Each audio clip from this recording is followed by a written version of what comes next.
Olivia. William, what happened? In front of me, as I returned home from work, there was an astonishing scene.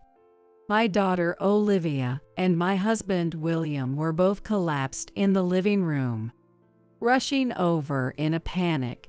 Neither of them were breathing. Nearby, a rope and what seemed to be a suicide note were haphazardly placed. Trembling, I picked up the note. Reading its contents, my mind went blank. What on earth? William taking Olivia's life. From then on, in disbelief, I went through with their funerals. The police quickly concluded their investigation, aligning with the contents of the note. In other words, it was deemed a murder-suicide. That's impossible. William wouldn't do such a thing. As I stood there dumbfounded, someone unexpected visited me. And then, an astonishing truth came to light. I immediately informed the police and persistently pleaded for them to reinvestigate. Eventually, the police reluctantly agreed to reopen the case. They visited my home days later. I'm sorry, it wasn't a murder-suicide. One of the officers said slowly, looking uncomfortable. The two of them. As the truth was revealed thereafter, I was filled with an unbelievable mix of emotions. My name is Mary Smith. I'm turning 50 this year. I work as a part-time employee at a small local company, alongside managing my household. My husband, William, is 52 years old, 2 years older than me.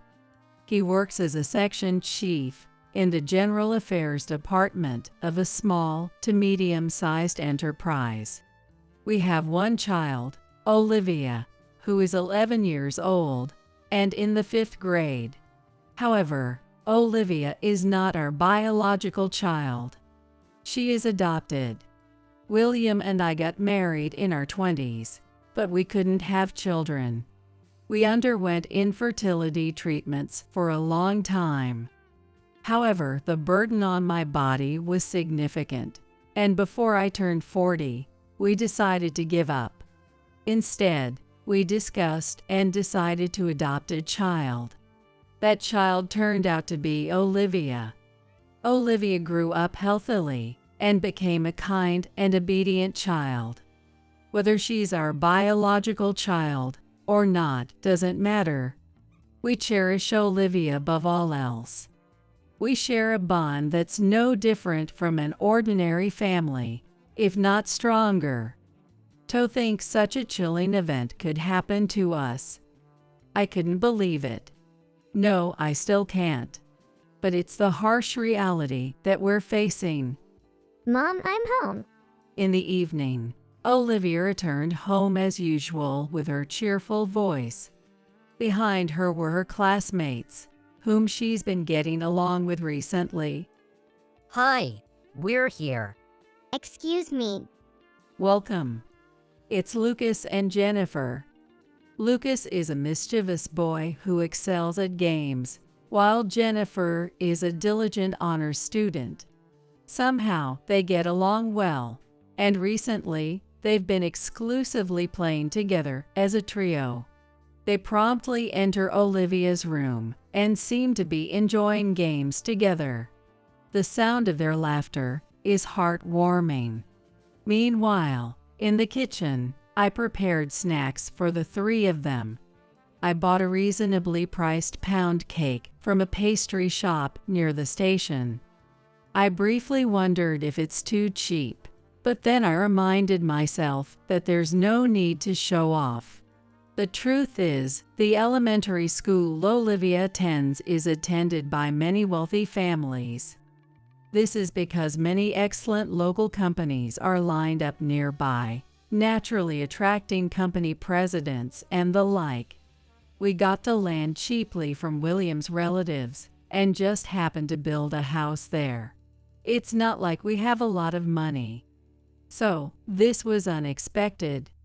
At events like the elementary school's parent-teacher conferences, there were many parents dressed in glamorous outfits and carrying expensive branded items. I felt a bit uncomfortable in that atmosphere. Being a no-brand person, I stood out, and even at subsequent PTA meetings, the conversations were dominated by discussions of overseas trips and fancy restaurants. I still vividly remember feeling out of place. Consequently, naturally, their children also wear nice clothes and have refined tastes. Thinking about that, I hesitated to serve cheap snacks to Olivia's friends, knowing they could tell. But there's no need to go out of my way to serve luxury snacks to children. It's not good to spoil Olivia with extravagance from a young age. I gathered myself, knocked on Olivia's door, and went inside. Today's snack is pound cake. Enjoy it together, everyone. The kids cheered. Yay, thanks, Auntie. Thank you. Lucas's eyes sparkled, and Jennifer thanked me in her cute way. Thanks, Mom. Olivia also smiled. Children are innocent, regardless of adult concerns, I thought to myself. But then Lucas unexpectedly remarked, Auntie, this is the cheapest $1.52 pound cake from the shop near the station, right? "Oh, well, you know it well, Lucas, but even though it's cheap, it's really delicious," I replied, feeling a bit nervous as if he could see through me. That shop has the best $6 cheesecake. Isn't it true that the more expensive it is, the better it tastes? Is your family struggling financially, Olivia? Lucas's straightforward questioning left me and Olivia with puzzled expressions. Do families have conversations like this at home? As I pondered how to respond, Jennifer came to the rescue. That's not okay, Lucas. It's rude to talk about prices like that. Oh, come on. It's not a big deal. By the way, the cake we ordered from a famous pastry chef the other day at home was so delicious. Lucas continued, boasting without a care. I was taken aback by his attitude, but Olivia and Jennifer nodded along with interest. Well, I suppose it's the age where kids want to show off about something. With the children getting excited, I left Olivia's room. That night, William returned home. We gathered around the dining table, and as usual, Olivia started chatting. We played games together today. I managed to beat Jennifer, but I can't win against Lucas. He's really good at games, you know. Plus, he's so knowledgeable and a foodie too. Yay, I see, I casually replied. Recalling today's events left me with mixed feelings, but since Olivia didn't seem bothered by it, I was relieved for the moment. Still, I didn't expect Lucas to suddenly bring up the topic of prices. I believe Lucas's family was supposed to be wealthy. I remember seeing Lucas's mother at a parent-teacher conference, dressed in luxurious clothes and giving me disdainful looks. With that demeanor, it's likely that everything in their household is high-end, and they probably only eat expensive things on a regular basis. Cheap pound cake, like what I bought, is probably beneath their notice. William, who seems unaware of such matters, smiles happily. I'm glad you have good friends. Yay, ever since we got into this class, every day has been so much fun. It's a peaceful moment, just like always. I felt at ease. Little did I know that such peaceful days would suddenly collapse. A sense of unease crept in. Lately, Olivia seemed a bit down. I wondered if something happened at school. Maybe she had a fight with her friends or was struggling with her studies. Lately, She hasn't been eating much dinner and has been spending more time locked up in her room. Even today, she went straight to her room as soon as she came home. Before, she would come in and say, "I'm hungry," and then cheerfully come to the kitchen to talk about what happened at school today. Feeling worried, I bought Olivia's favorite muffin on my way home from work. I thought we could eat it together, and I could listen to her troubles. "Olivia, I got us a snack." Imagining Olivia's delighted face, I absent-mindedly opened the door without knocking. Wait, don't come in. Olivia shouted in a panic, and something fell from her hands. Sorry. Hey, what's this?" I picked it up from the floor.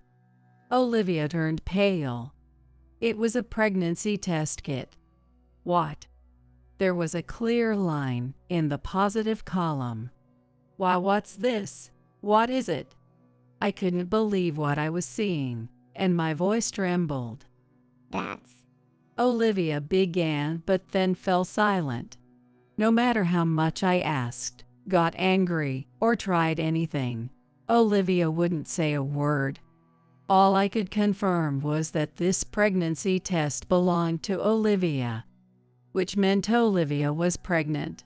I couldn't believe it.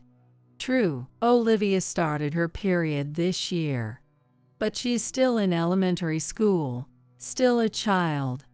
I've heard that some kids her age already have boyfriends, but Olivia isn't that type. Even when I asked who it was, Olivia wouldn't say. Could it be that someone forced her? The thought sent shivers down my spine. What kind of person would do such a thing to a child like her? I persisted until the very end, trying to get Olivia to talk, but it was no use. Finally, she burst into tears. At that point, I was at a loss. I proceeded to prepare dinner, which had been left unfinished, and engaged with William when he returned home. The dinner table, with just the three of us, was unusually quiet. I'm going to bed. Olivia said that as usual, eating little and quickly retreating to her room. Wait, Olivia, we're not done talking yet. But calling out to her was in vain. She wouldn't say a word. Eventually, William, sensing something was off, asked, "What's wrong? You two were silent during dinner. Did you have a fight?" I let out a deep sigh at William's words. Well, you see. After some thought, I decided to confide in William. I couldn't handle such a serious matter on my own. Upon hearing the story, William was shocked. "No way. Are you sure it's not some mistake?" But I saw it with my own eyes, and Olivia herself said, "This is mine." When I said that, William's face contorted as he shouted, "But Olivia is still in elementary school. Who on earth would do such a thing with her?" I voiced my suspicions. Come to think of it, I received an email warning about a suspicious person lurking near the school the other day. I don't want to think about it, but could it be? It's possible. Maybe she was approached by a suspicious person on her way home from school. William nodded in agreement. Yeah, that could be why she can't talk about it. But if she's really pregnant, it's going to be tough. We need to take her to the obstetrician. You're right, and I'll try to talk to Olivia myself. Depending on how things go, we might have to involve the police. The mention of the police made me feel dizzy. This situation had become unbelievable. But we needed to catch the culprit quickly. I couldn't forgive anyone who would subject an elementary school student to such a thing. We needed to take action immediately. Luckily, tomorrow was Saturday, and everyone was off. I would persuade Olivia to go to the hospital or the police. Having made up our minds, We were prepared for what was to come. The next day, after finishing breakfast, as I was about to talk to Olivia, my phone rang. Hello? Oh, really? It was my boss from work. It seemed that there was some trouble, and I was asked if I could come in. Our workplace consists of the president, his wife, one full-time manager, and 2 part-time workers, including myself, totaling 5 people. Normally, part-time workers don't work on weekends, but they needed extra help. But I hesitated, but since they said it will be finished by lunchtime, I reluctantly agreed to take it on.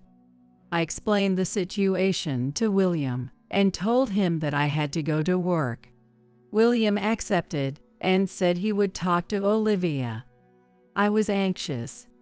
The job was to fix a mistake in the order, and although it was supposed to be done by lunch, it ended up being extended until 3 o'clock. I wondered if William and Olivia were getting tired of waiting. I'm home, I called out as I hurried back, but there was no response from anyone. Feeling suspicious, I entered the living room. To my surprise, I was greeted with a shocking sight. Olivia and William were lying face down. Olivia, William, what's wrong? I rushed over in a panic, but neither of them was breathing. Nearby, there was a rope and what seemed to be a suicide note, carelessly placed. The note read as follows. I'm sorry. I'm the one who violated Olivia. I don't expect to be forgiven.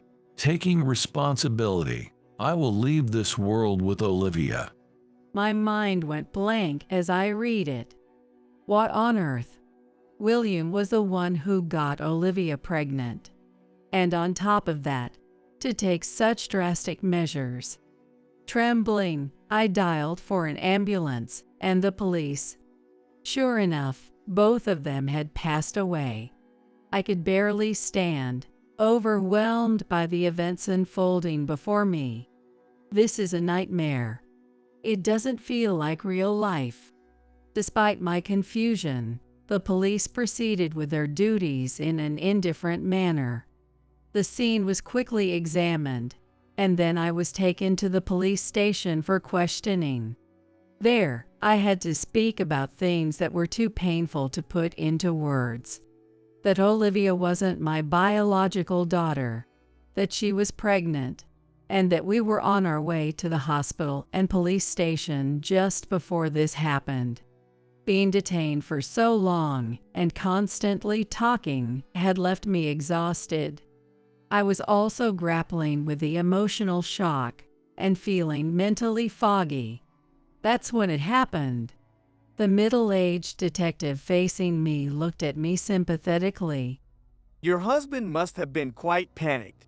If you had gone to the hospital, they would have run tests and his relationship with your daughter would have been exposed.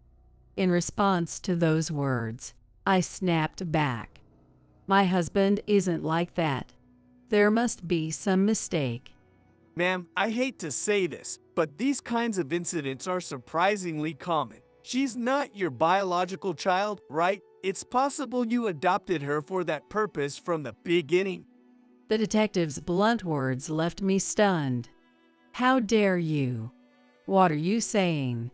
Both my husband and I have raised Olivia with love and care. It's unthinkable to have such shady intentions. As I said this, the detective's expression became even more pitying.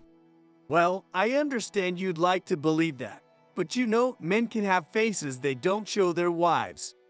William isn't like that. I wanted to say it, but my mouth just wouldn't cooperate. Exhaustion and anger had reached their limit, and I couldn't speak any more. It seems that they've concluded it was a suicide pact based on the contents of that note. That's just impossible.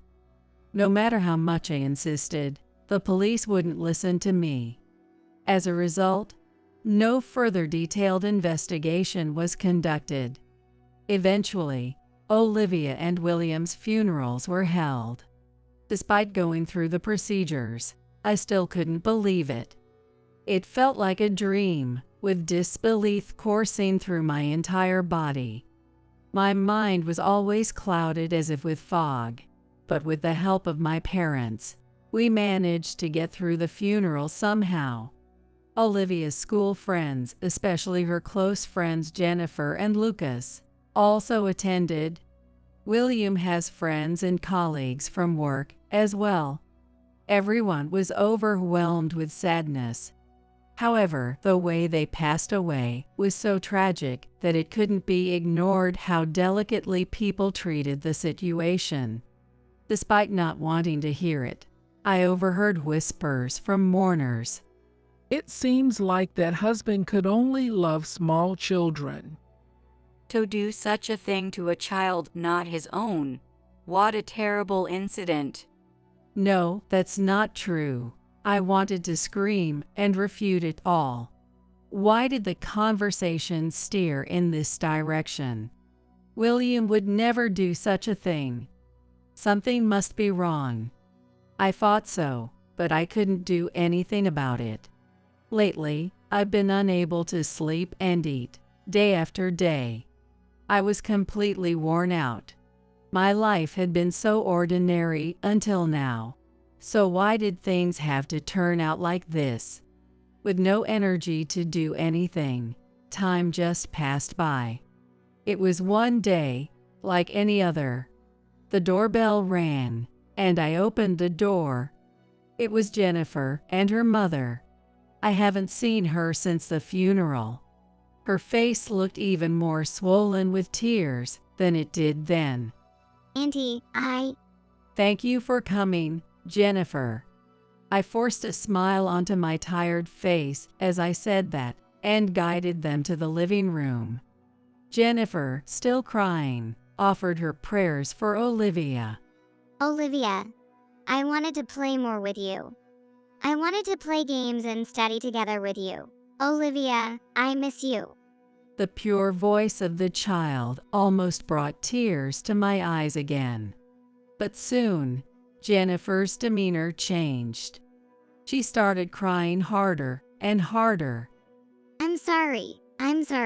It's my fault. Huh? What do you mean? It's your fault. She fell silent. In place of the silent Jennifer, Jennifer's mother spoke up.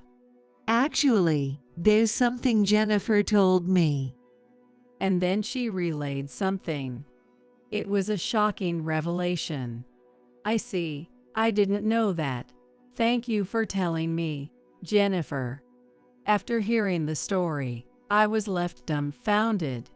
I think it's best to inform the police about this fact, Jennifer's mother said firmly. But I couldn't help but hang my head. But it seems like it's already being treated as a suicide pact.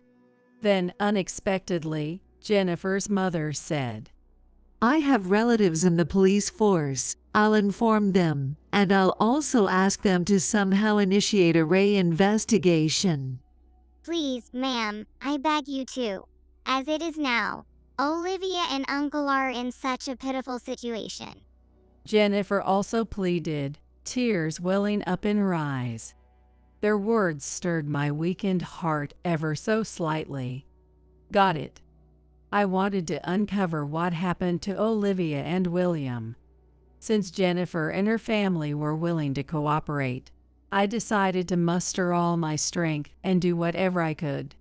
A few days later, I went to the police station to share the facts conveyed by Jennifer and her mother. I briefed the elderly detective I had spoken to before. So I don't think it was a suicide pact. Please, conduct another investigation.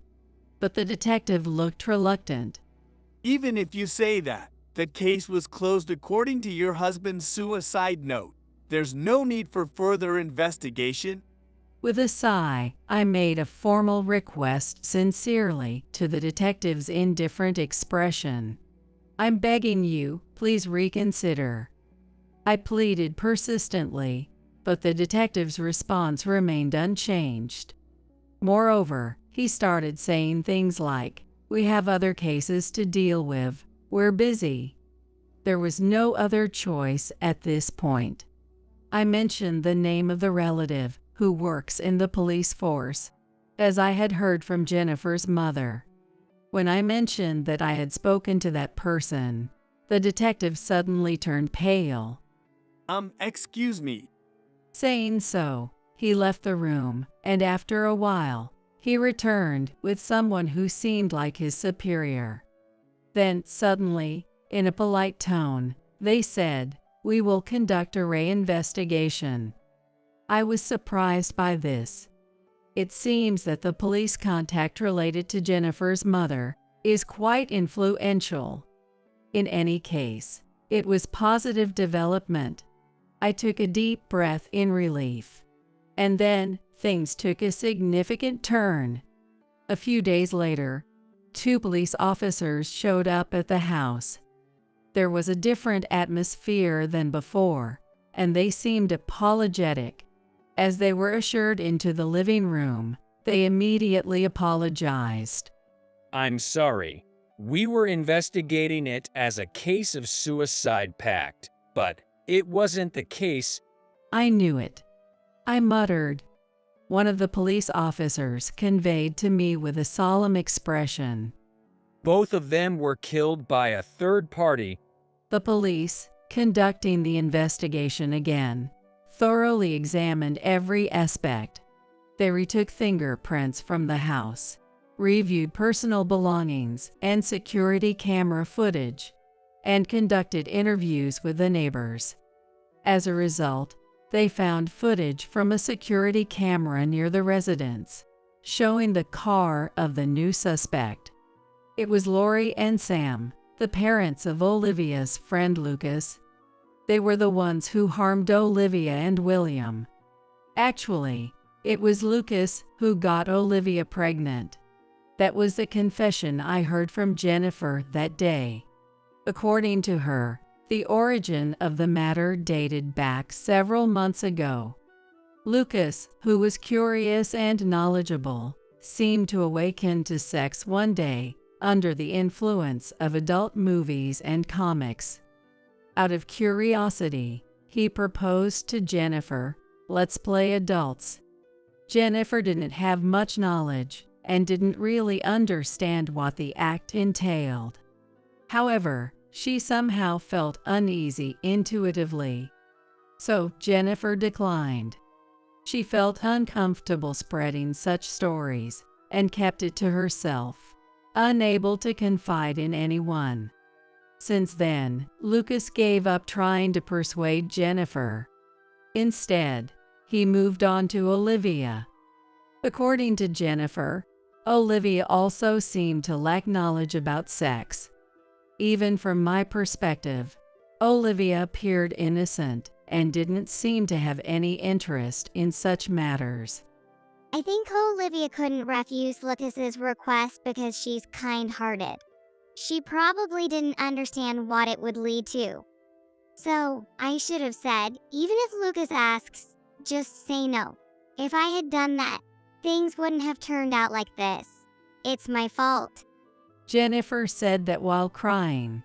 She seemed to regret not giving the advice.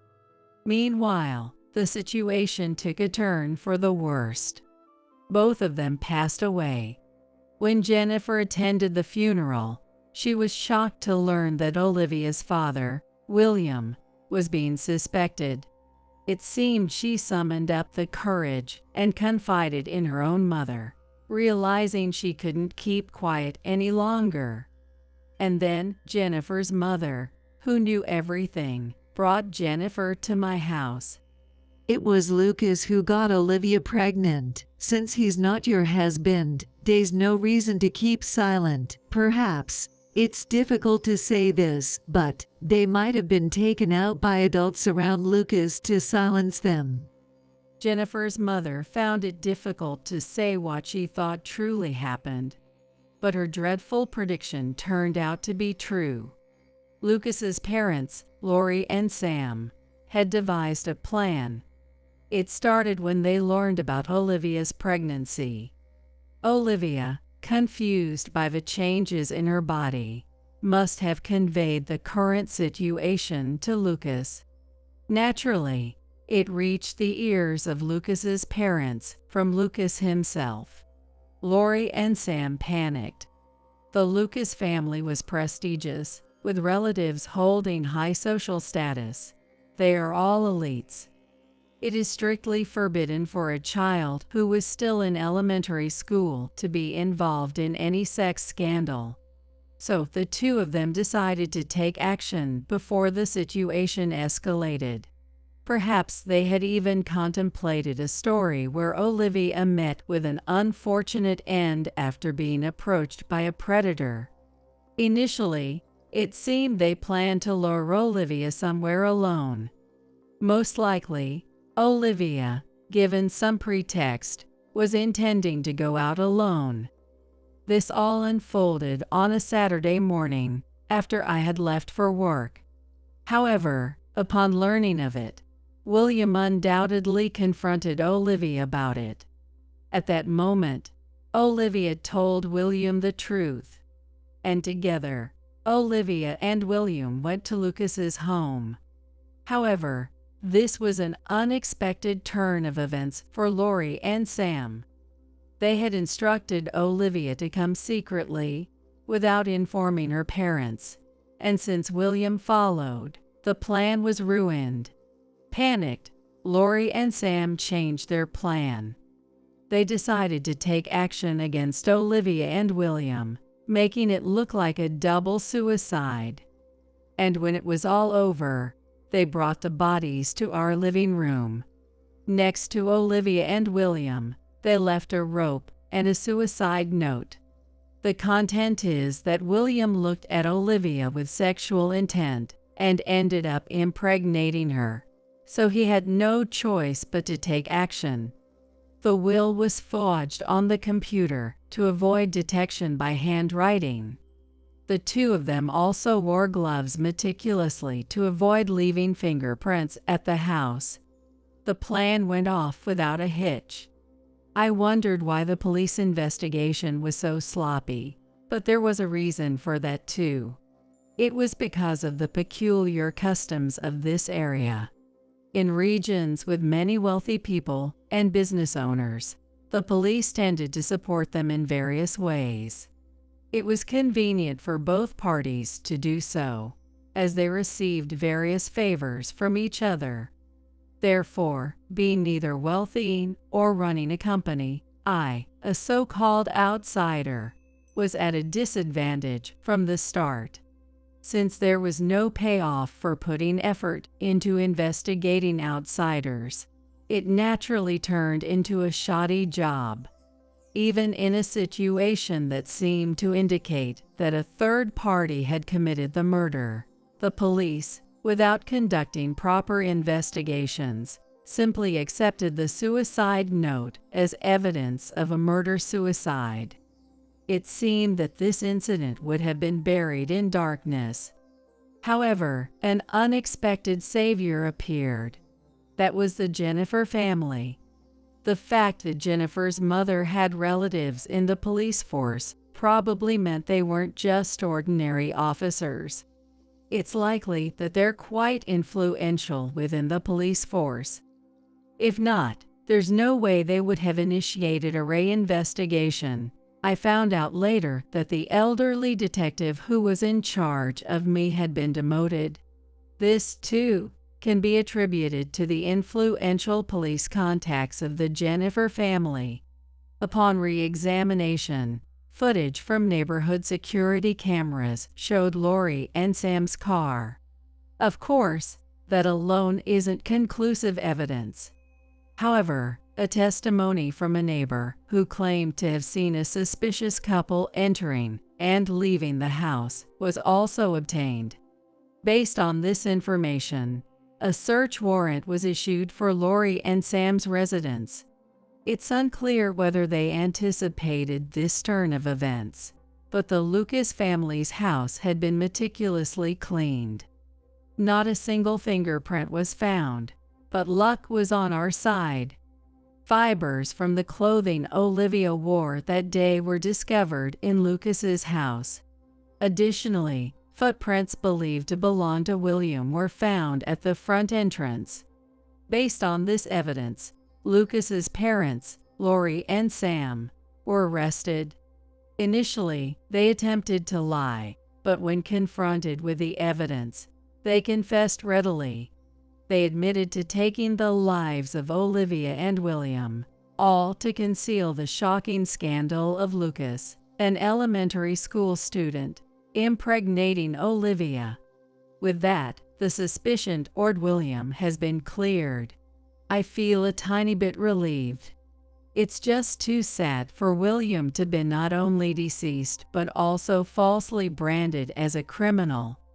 Subsequently, this incident became a big news story and caused a commotion in society. On television and in magazines, it was featured as the dark side of a wealthy family, and apparently, photos of the Lucas family were circulating on social media. I say apparently because I haven't actually seen them. A friend or acquaintance told me, but I made a point not to absorb uncertain information from the internet. From now on, I have to fight in real places. That's the court. As a bereaved family member, I decided to utilize the victim participation system and appear in court. I just can't let those people off without saying a word. Instead of moping around like this, I want to strike back. On the day of the trial, as soon as I took my seat, my eyes immediately fell on Lori and Sam. Both of them looked downcast, aged. Doing so, they didn't look glamorous or wealthy at all. But more than that, I struggled to contain the anger and sadness that kept welling up one after another. I can never forgive the fact that Olivia and William were killed just for the sake of these people's appearances. Prompted by the judge, I made a statement. Olivia wasn't our biological child, but we raised her with love and care. Do you understand the sadness of having that suddenly taken away for unjust reasons? And on top of that, you plotted to kill my husband and even tried to brand him as a criminal. I won't forgive you for taking 2 lives just for the sake of appearances, to cover up your child's wrongdoing with such ridiculous reasons. I demand the death penalty. I shouted, and the courtroom fell silent. Lori and Sam were pale-faced and trembling. Had they just realized the magnitude of the crimes they had committed? But it was too late. Reflecting on their actions after taking someone's life was futile. If possible, I want them back. If that's impossible, I want Lori and Sam to pay with their lives, I thought. And then the verdict was announced. As requested, the 2 were sentenced to death. Honestly, I felt relieved for the time being. We don't know when the sentence will be carried out. Lori and Sam will spend their days until then in fear. Olivia and William won't come back, but I want them to understand even a little bit of the fear the 2 experienced. It's truly pitiful that they were robbed of their lives for such a ridiculous reason as appearances. And there's one more person involved in this case. Lucas. While he wasn't directly involved in the incident that took Olivia and William's lives, it's a fact that he impregnated Olivia. The body has already been cremated, so we can't confirm it per se. But Lucas confessed, and there were testimonies from both parents. However, Lucas is in elementary school and still a minor. Children under 14 cannot be subjected to punishment. Therefore, a report was made to Child Protective Services, and he was placed in a foster care facility. He's now facing the crime he himself committed, crying and regretting. He's still a kid but succumbed to desires and curiosity, hurting Olivia in the process. I hope he never forgets that, and I hope he sincerely reflects on it. Later, I reported the outcome of the trial at the graveside of Olivia and William. William, your name has been cleared. Olivia, I'm sorry I couldn't protect you, but those guys got the death penalty. That doesn't mean you two are coming back, but justice has been served, so rest in peace.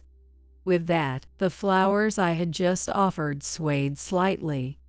It might have been the wind, but it felt as if the two of them had responded, and tears welled up in my eyes.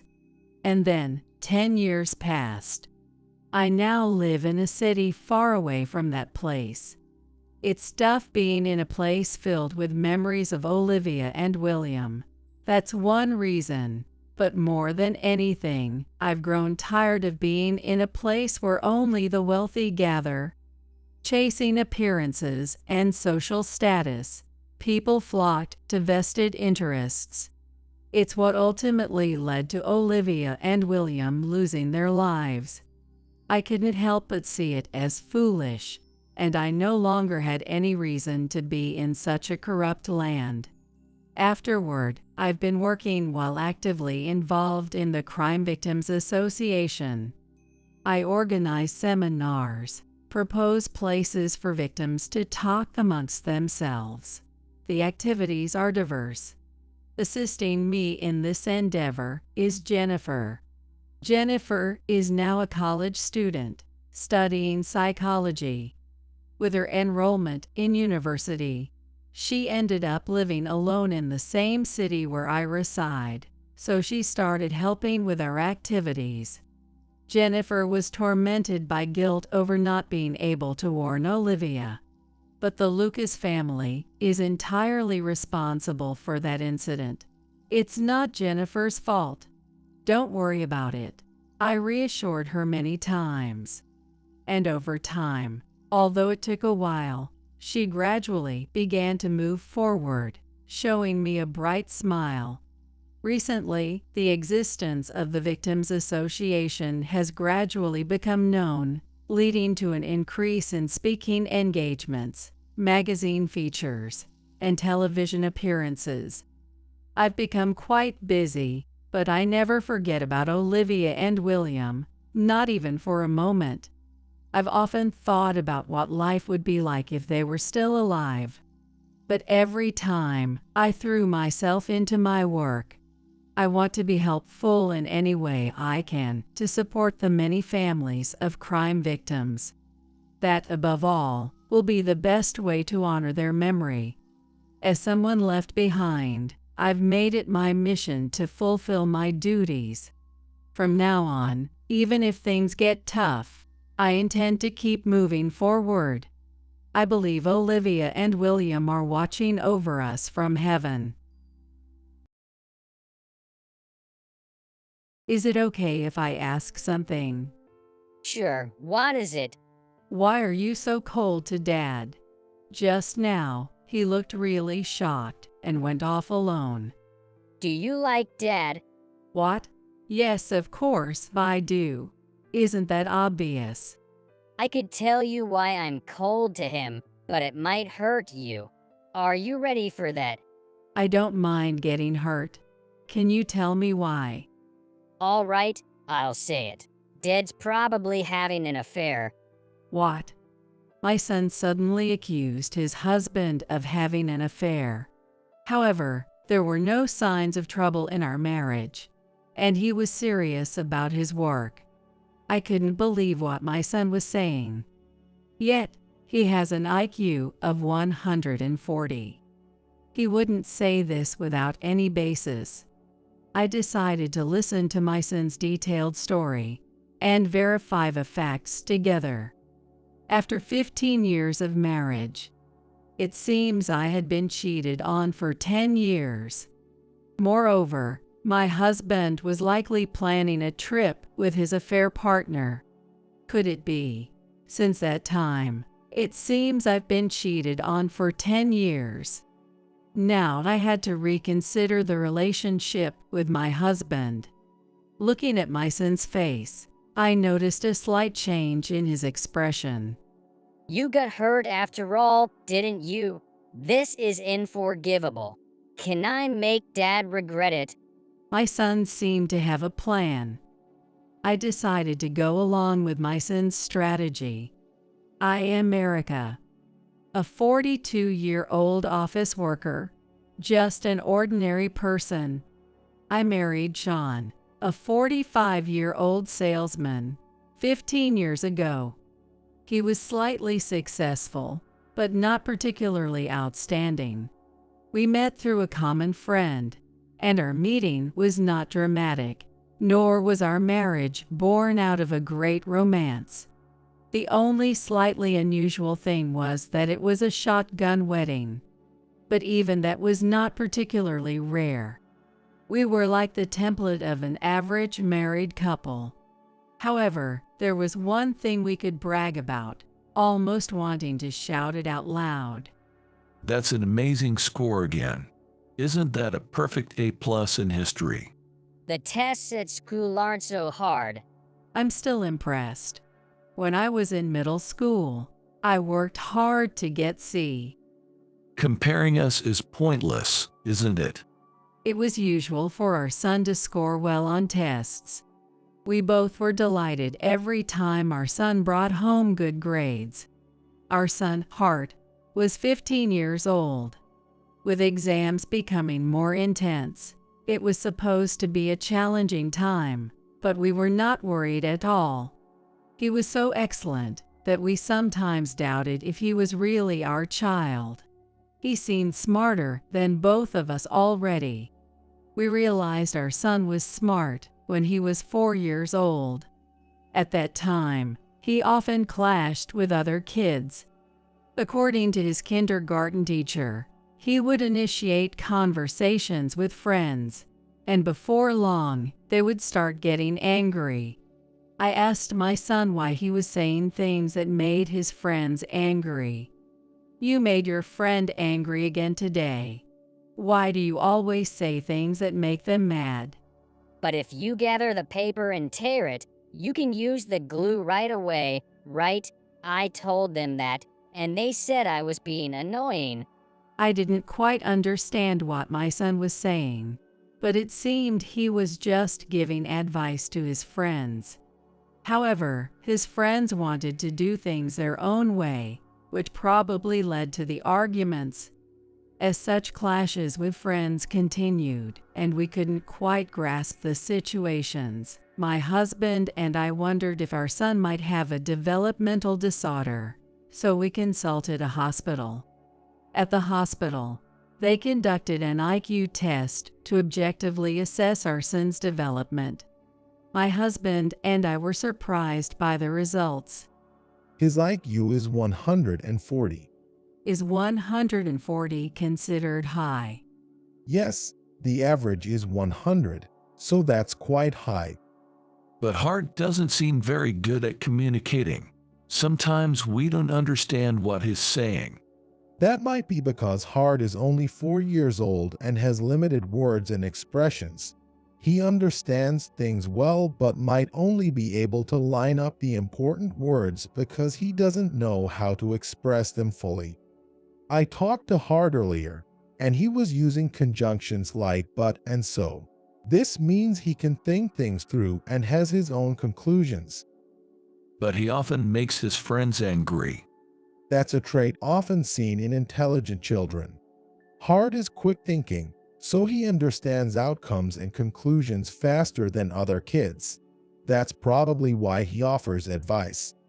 But if Hart's thoughts advance faster than his friends, they might not understand him, leading to clashes. It's like with us adults, right?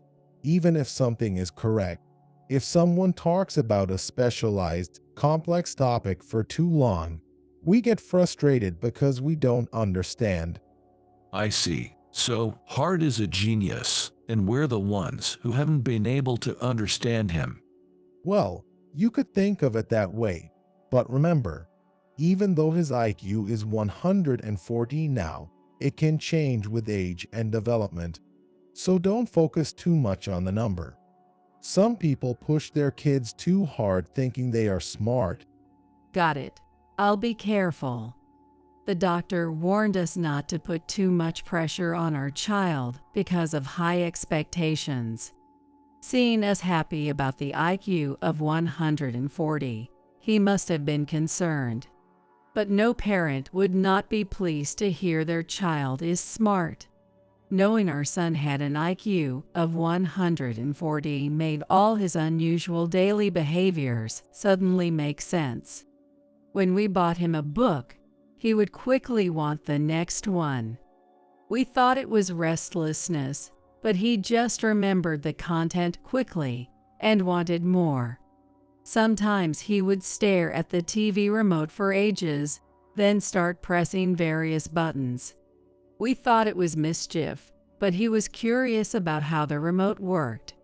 I was happy about my son's high IQ, but I was also pleased to understand his thoughts better.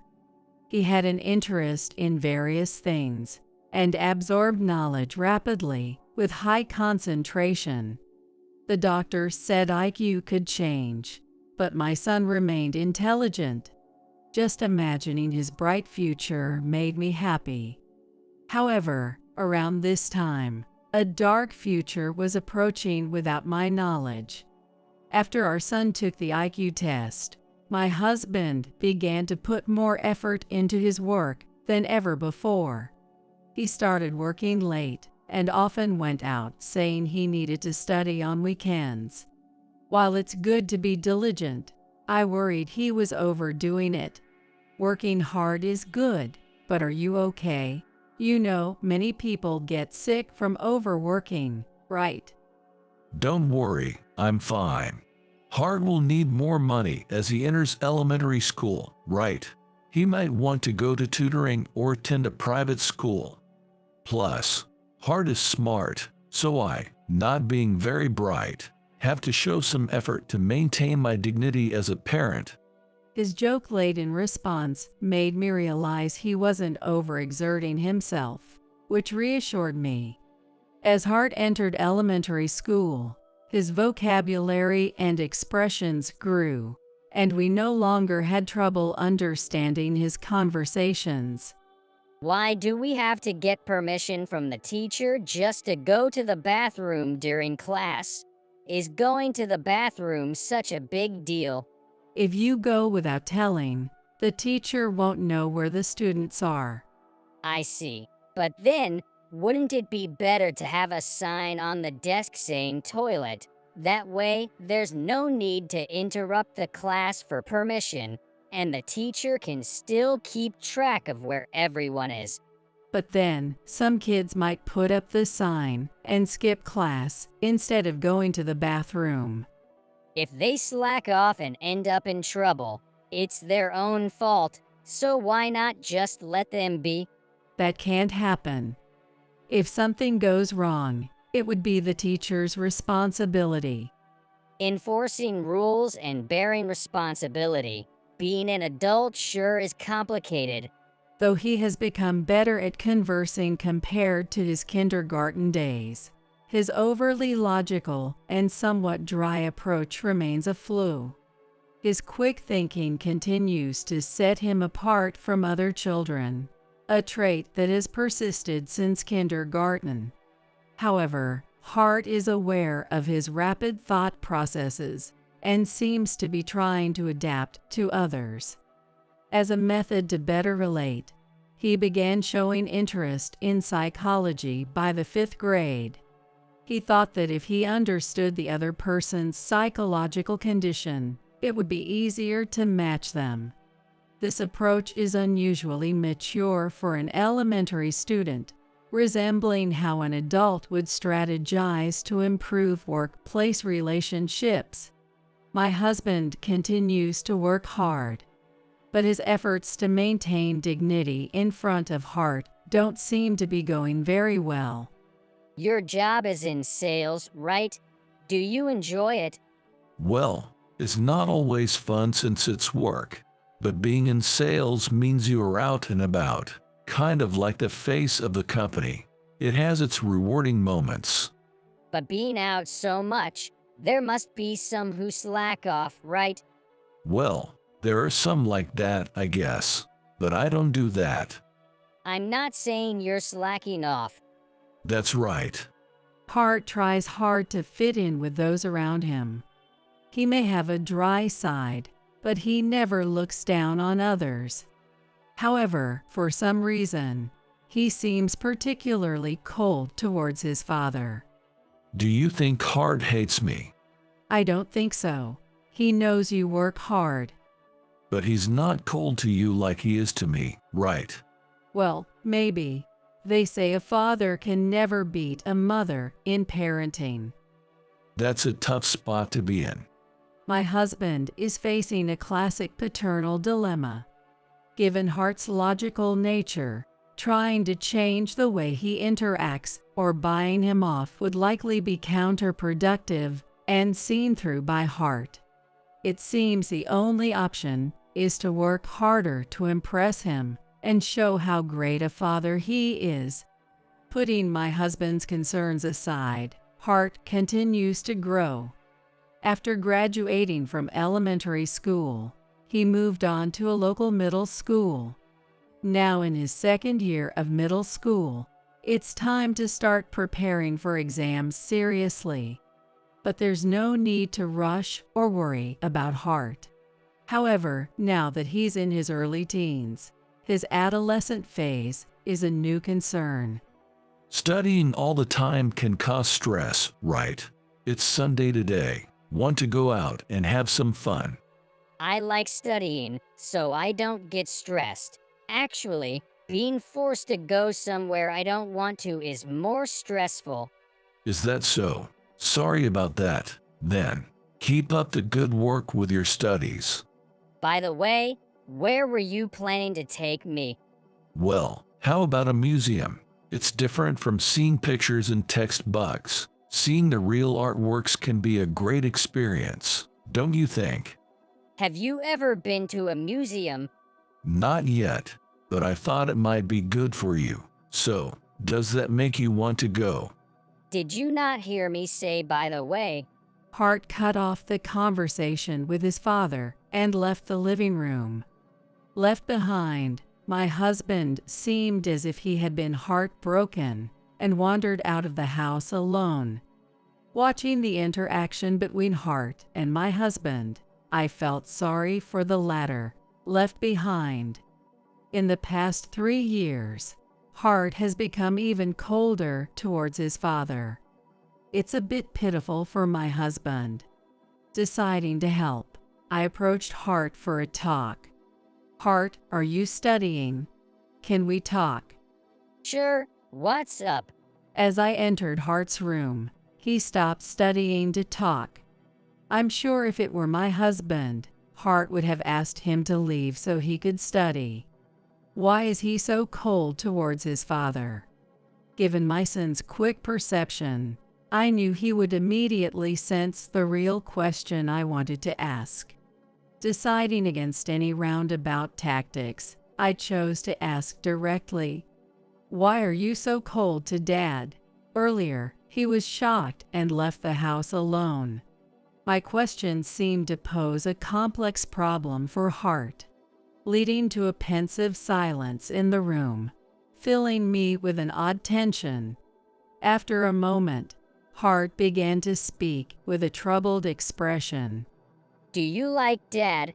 What? Yes, of course. His unexpected question took me aback. Although I answered honestly, it seemed to trouble Hart even more. Your words seem genuine. Of course, they are.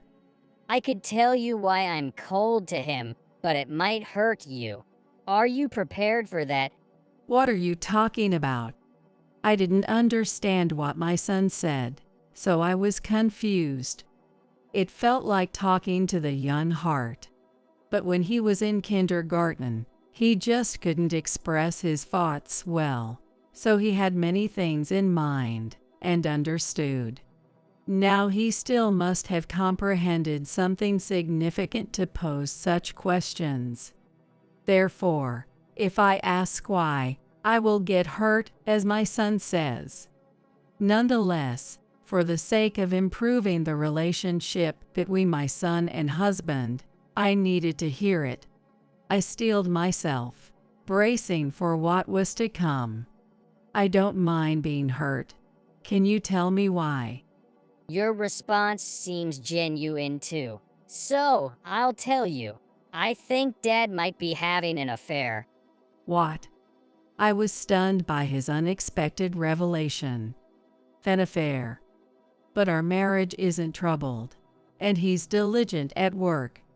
I found it hard to believe my son's claim. That can't be true, right? What's gotten into you all of a sudden? I'm still speculating, but Dad often lies, especially about work and the company. So, I thought maybe he's having an affair with someone from work. When has Dad ever lied? He lied just before. He said he's never been to a museum, but I think he has. Remember when I was into psychology books in 5th grade? I learned how to spot lies then. Is that about observing eye movements or voice tone? Can you really detect lies that way? I use more advanced techniques, like leading in conversation and spotting the immediate reactions people show when they lie. You showed confusion and resolve when I asked you earlier. I draw out and observe such reactions during conversations. So, you've been spotting Dad's lies since 5th grade. Right. The first time I thought Dad was lying was when he denied slacking off. It wasn't about slacking off, but something felt off. Over these 3 years, the lies I've pieced together point to an affair. But as I said, the affair is just a hypothesis. Still, I believe Dad is unfaithful, and I can't be close to someone like that. No matter how smart my son is, I found it hard to believe he could easily detect lies. However, as long as he believes my husband is unfaithful, the problem remains unresolved. I pondered how to mend their relationship. It'd be good if I could be certain my dad isn't having an affair. I see. It seemed he could read my thoughts, making his lie detection claim more credible. But how can we find out if he's not having an affair? I need your help with something I can't do alone. Okay, what can I do? I've researched that if someone is having an affair, it might show up in credit card histories. I see, but we don't get paper statements anymore. Your father switched to electronic statements. I've only checked a bank account, so I only know the total amount charged, not what your father spends on with the card. That's a common way to avoid statement scrutiny. Let's check the web statements. Are you using a family credit card? Yes, it is a family card. But is that an issue? No, it's actually better. It's illegal to check the card history without permission, even for family members. But since it's a family card, the history includes both your and Dad's transactions, right? So, it's inevitable that we'll see Dad's transactions too. That's a gray area, huh? Do you know the account ID and password? It's okay. I keep important passwords noted down, so it should be there. Feeling like a detective, I got a bit excited about the task. While it felt wrong to doubt my husband, I believed he would understand once I explained everything and apologized. More so, he should be grateful if this helps improve his relationship with our son. Together, we accessed the computer to check the credit card statements and found several unbelievable charges. What is this? These charges? These hotel names clearly suggest they are motels, visited every 1 or 2 weeks. There's always a restaurant payment before each motel visit. He's been dining out before going there. I was shocked, having firmly believed my husband wasn't unfaithful. But Hart, having suspected the affair, remained calm. Why would he engage in an affair? There's no real reason for affairs. People who are content at home still have them. It often starts with someone feeling a sudden attraction, calling it a moment of madness. So, pondering why he started it is pointless. Even if there's a reason, it doesn't justify the affair, and we don't need to understand the feelings of someone who cheats. You're right, but I never noticed any signs of infidelity in him. Mom, you're watching too much drama and online videos. Do you think signs of infidelity are always obvious, or that you'd stumble upon the affair scene? People who cheat are determined to hide it. It's usually like this, discovering it when you least expect it. As I grappled with the shock of my husband's affair, Hart methodically continued to check the online statements. We can only see transactions from up to a year back. I wonder how long this has been going on. The duration of the affair is important, right? It was about 10 years ago that he started putting more effort into his work. Could it have been since then? I might have been cheated on for 10 years. You remember well, even though it was 10 years ago. It was right after Hart took the IQ test. That's why I remember. I acknowledged my husband's affair internally. The sudden confrontation with reality hit me hard. I would have preferred signs of conflict or unfamiliar scents on his clothes. Anything that could have given me a clue. Now I must reassess our relationship. I noticed a slight change in my son's expression, which had been calm. You're hurt after all, Mom. This can't be forgiven. Should I make Dad regret this? It seemed Hart had a plan. I decided to go along with it. After uncovering the affair, I continued life as if nothing had happened. There's a business trip next week. Business trip? That's rare. When is it? I'm leaving on Thursday, and the work ends on Friday. But coming back the same night is a hassle, so I'll stay another night and return leisurely on Saturday. On Thursday morning, my husband left for the business trip.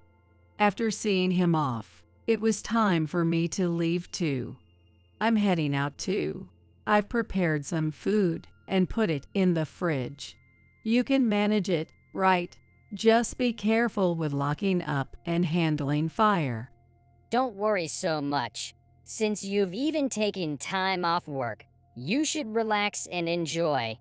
Leaving Hart in charge at home, I departed, suitcase rattling behind me. I got on a plane and headed to the resort hotel I had booked. I haven't visited a resort hotel in a long time. It's a short trip, 1 night and 2 days, but I plan to relax at the pool and get over my daily fatigue. I arrived at the hotel. It is much bigger and nicer than the picture. I felt an urge to explore. After settling my luggage in the room, I wandered around, capturing the beautifully detailed architecture with my smartphone. I plan to show the videos I captured to my son upon my return. After enjoying or relaxing in the pool and indulging in delicious meals, I felt content. The next morning, I checked out hotel, but didn't leave the hotel immediately. Instead, I sat in the lobby. After a while, I saw a familiar face with an unfamiliar woman and approached them. What a coincidence meeting you here.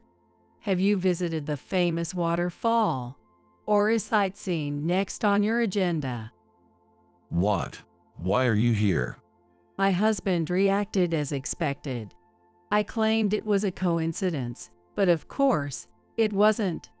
I had targeted this place knowing about my husband's affair. I checked the web statements.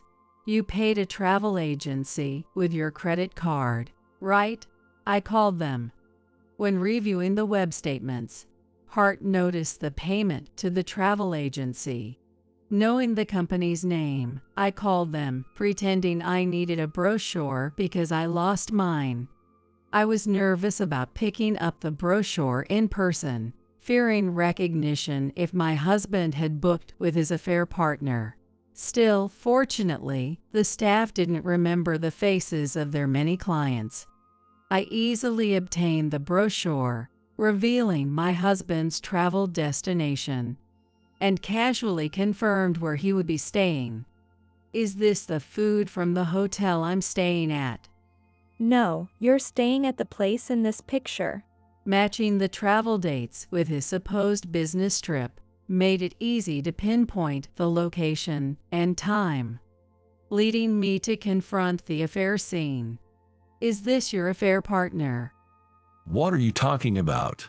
I told you it's a business trip. This person is from work. Even without Hart's skills, it was obvious he was lying. His attempt to remain calm while panicking was evident. I see. This is how Hart discerned his lies. Oh, she's your colleague, I see. Thank you for always taking care of my husband. Would you mind if I take your business card? The two exchanged a silent, uneasy look before the woman reluctantly handed me her business card. See, the company name matches where I work. She's a coworker. You understand now, right? It's all a misunderstanding. Just go home. All right, I get it. She's a coworker. But isn't it inappropriate for coworkers to share a room? How do you know that?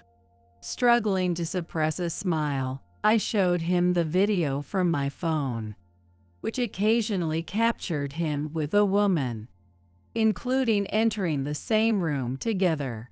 Photos and videos of trips and shared accommodations are evidence of an affair, don't they? What are you doing? This is a privacy invasion.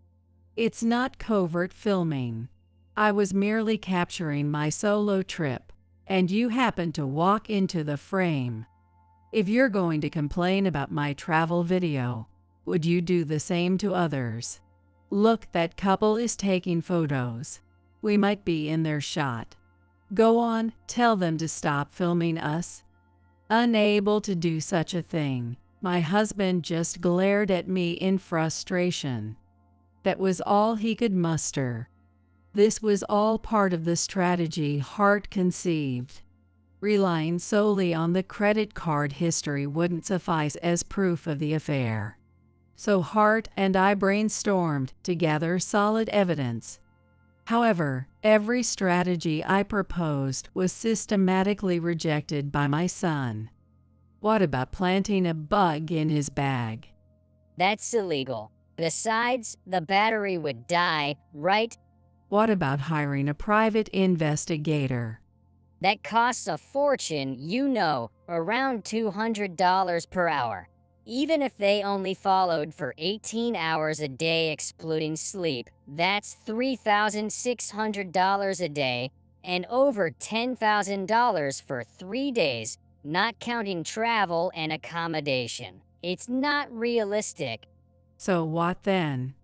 Mom, enough with the drama and online video ideas. Let's think of something more practical. Ultimately, Hart devised the plan of calling the travel agency and using travel footage to capture the affair scene.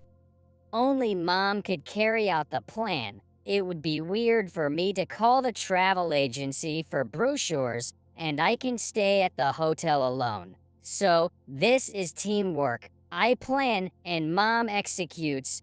I felt embarrassed for not contributing much, but my son, with his IQ of 140 and knowledge of psychology, had everything under control. from planning to taking care of my mental state. You two are staying another night, right? Enjoy your stay.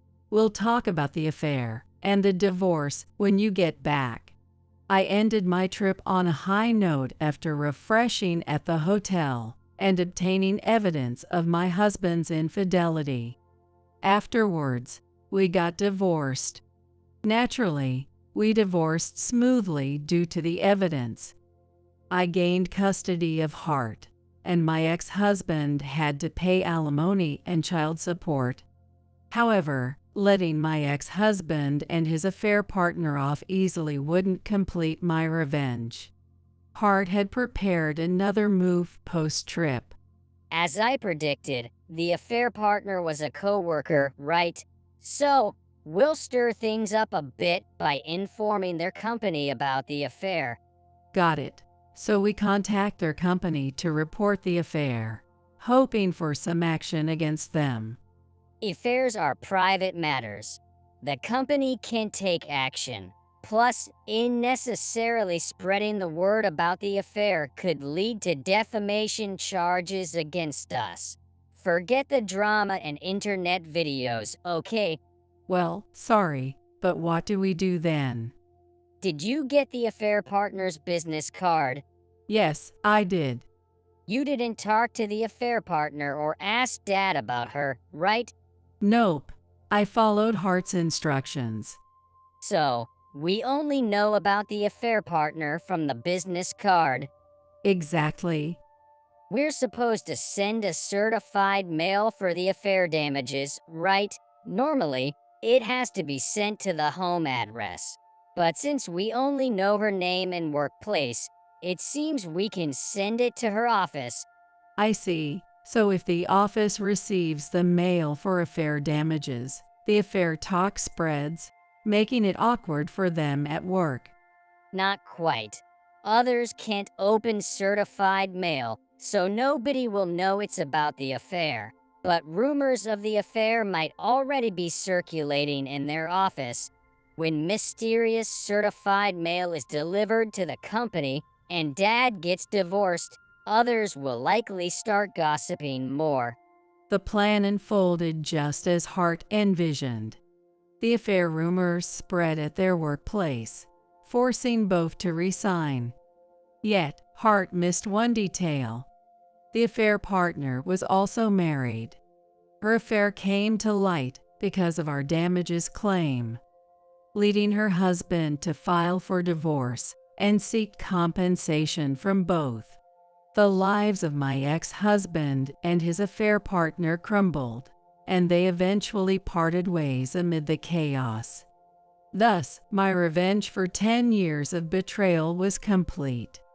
After settling the matter with my ex-husband and reflecting on everything, I realized something. I watched my son devise the plan, but it wasn't that he knew everything from the start. He researched what he didn't know and applied what he learned. I learned from my son that being smart isn't just about having a lot of knowledge. I worried the divorce would affect him, but it seemed unnecessary. I've been bothered by Dad's actions since elementary school. Now that it's resolved, I can focus on studying.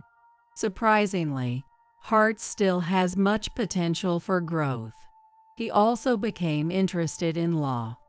Law is like wordplay and interesting, especially when making people who do wrong reflect on their actions. He noted, aspiring for a career in legal work. That sounds expensive. I'm determined to work hard for my son's future. Lucky. I'll be free from child support. Time for divorce. As I was preparing for the funeral, I couldn't hide my surprise at the words suddenly uttered by my husband, John. I thought he was selfish, but I never expected it to be this bad. There's a woman I want to marry, you know. But she hates kids, so. So what? Hey, If Kevin stays alive, they just keep taking money for child support and medical bills, right? Wow, what a relief. How awful. I felt my internal temperature drop sharply. To think such a guy was Kevin's father. My mind sharpens, and simultaneously my stomach churns. I agree to the divorce. Right. Then I'll take this house, so get out quickly. Can you wait until after the funeral, at least? Guess I have no choice. Saying that, John went out somewhere. And on the day of the funeral, I read out Kevin's will. John turned pale, and the relatives glared at him with faces like demons. Well, it's time to strike back. My name is Michelle Eddington. I'm a 42-year-old homemaker. I used to work at a company doing translation work, but now I've switched jobs and take freelance translation gigs. My husband John is 45, 3 years older than me. I married him when I was 29. He was in charge of dealings with our company's clients. Our son Kevin was born the following year, but John is a very selfish man and never really participated in child care. Kevin was very frail, constantly in and out of hospitals from the moment he was born. I often felt sorry, wondering if I could have given birth to a healthier child. But Kevin diligently underwent treatment and managed to hang on for 12 years. His condition worsened around his 12th birthday, during his first rainy season. His cough wouldn't stop, he couldn't eat, and his fever wouldn't go down. I hurriedly admitted him to the hospital, but despite the drip, his symptoms didn't improve much. Mom, I'm sorry for being admitted again. You don't need to apologize for that. You'll get better, right? Yeah, I'll do my best. Kevin said weakly, with a smile. My eyes welled up at that smile, but I couldn't cry in front of Kevin. I desperately held back my tears. While Kevin finally slept a little, I called John. But no matter how many times I tried, the call wouldn't connect. Was he out on business? I stopped calling and switched to texting. It wasn't until the next morning that I got a reply from John. Seeing the content, I immediately called him. John picked up the phone, on the first try this time. What's up calling so early? Don't WhatsApp me. Why aren't you here? Kevin is fighting for his life, you know. Well, even if I go, it's not like his illness is gonna magically disappear, right?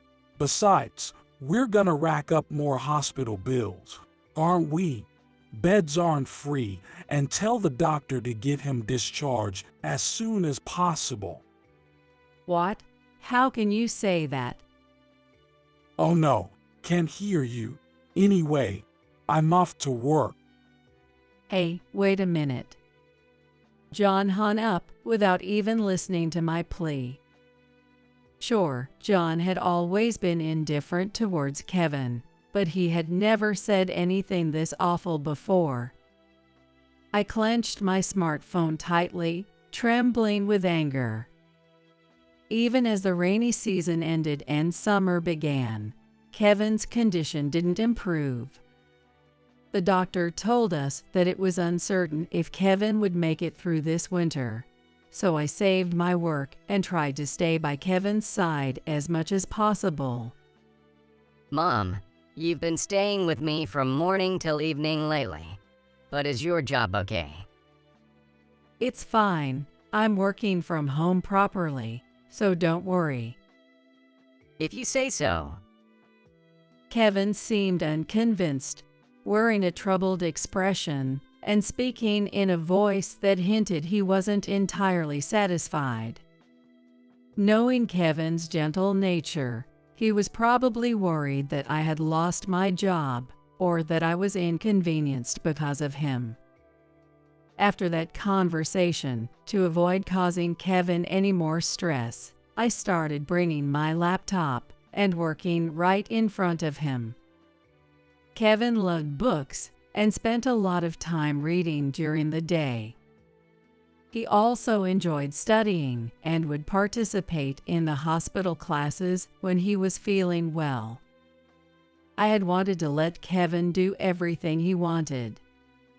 However, John seemed very dissatisfied with me in that regard, not only failing to visit Kevin, but also constantly complaining at home.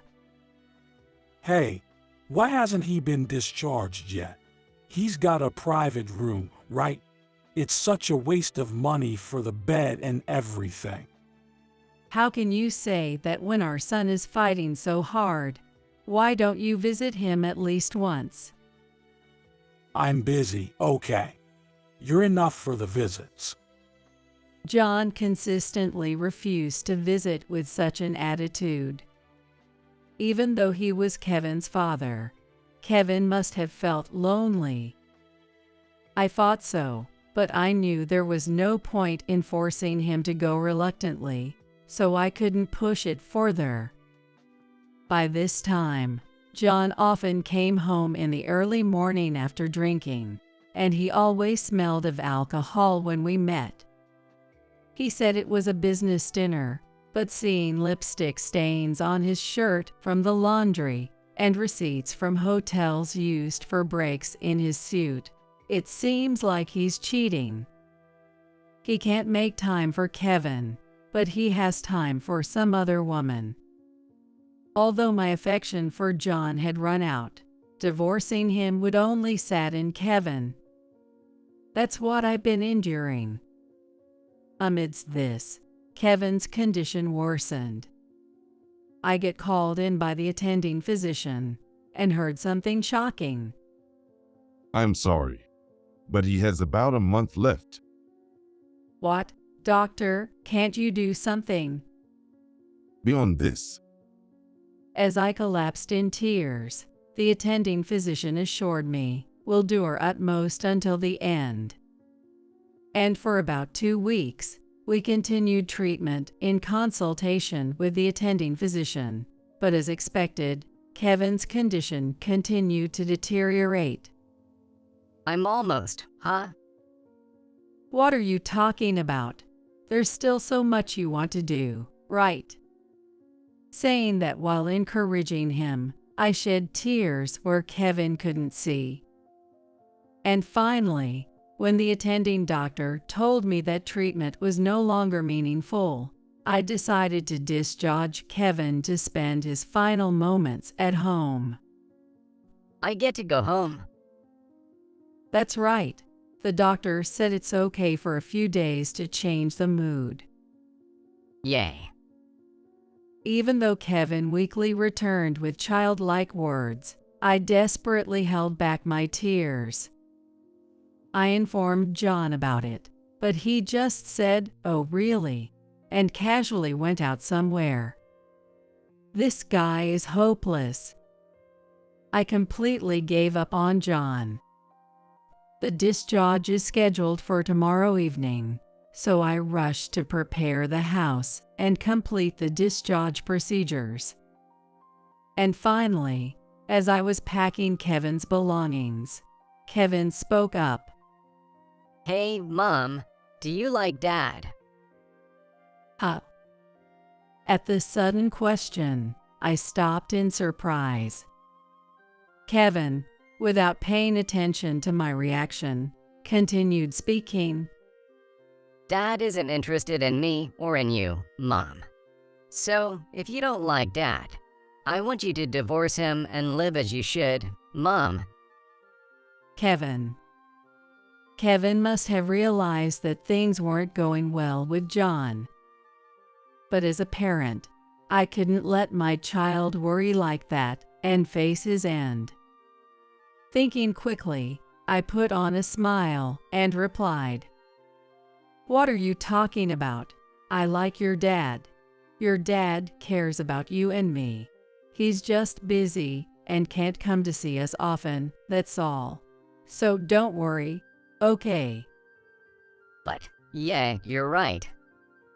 Kevin didn't seem entirely convinced, but he stopped pursuing it further. Beside Kevin, who fell asleep soon after, I let out a sigh of relief. And then, 2 days later, Kevin passed away peacefully at home.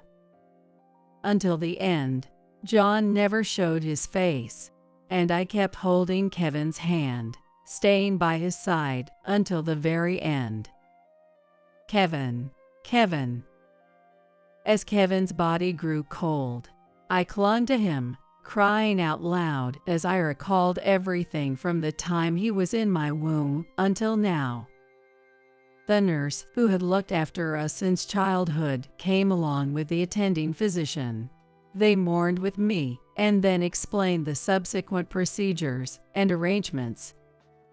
Then one of them took out a letter from a bag and handed it to me. "This is from Kevin. He said to give it to you if something happened to him." From Kevin. I took the letter and bowed deeply to the attending physician and the nurse. I couldn't thank them enough for their kindness in supporting both me, who had been alone without John's help, and Kevin, who suffered from illness.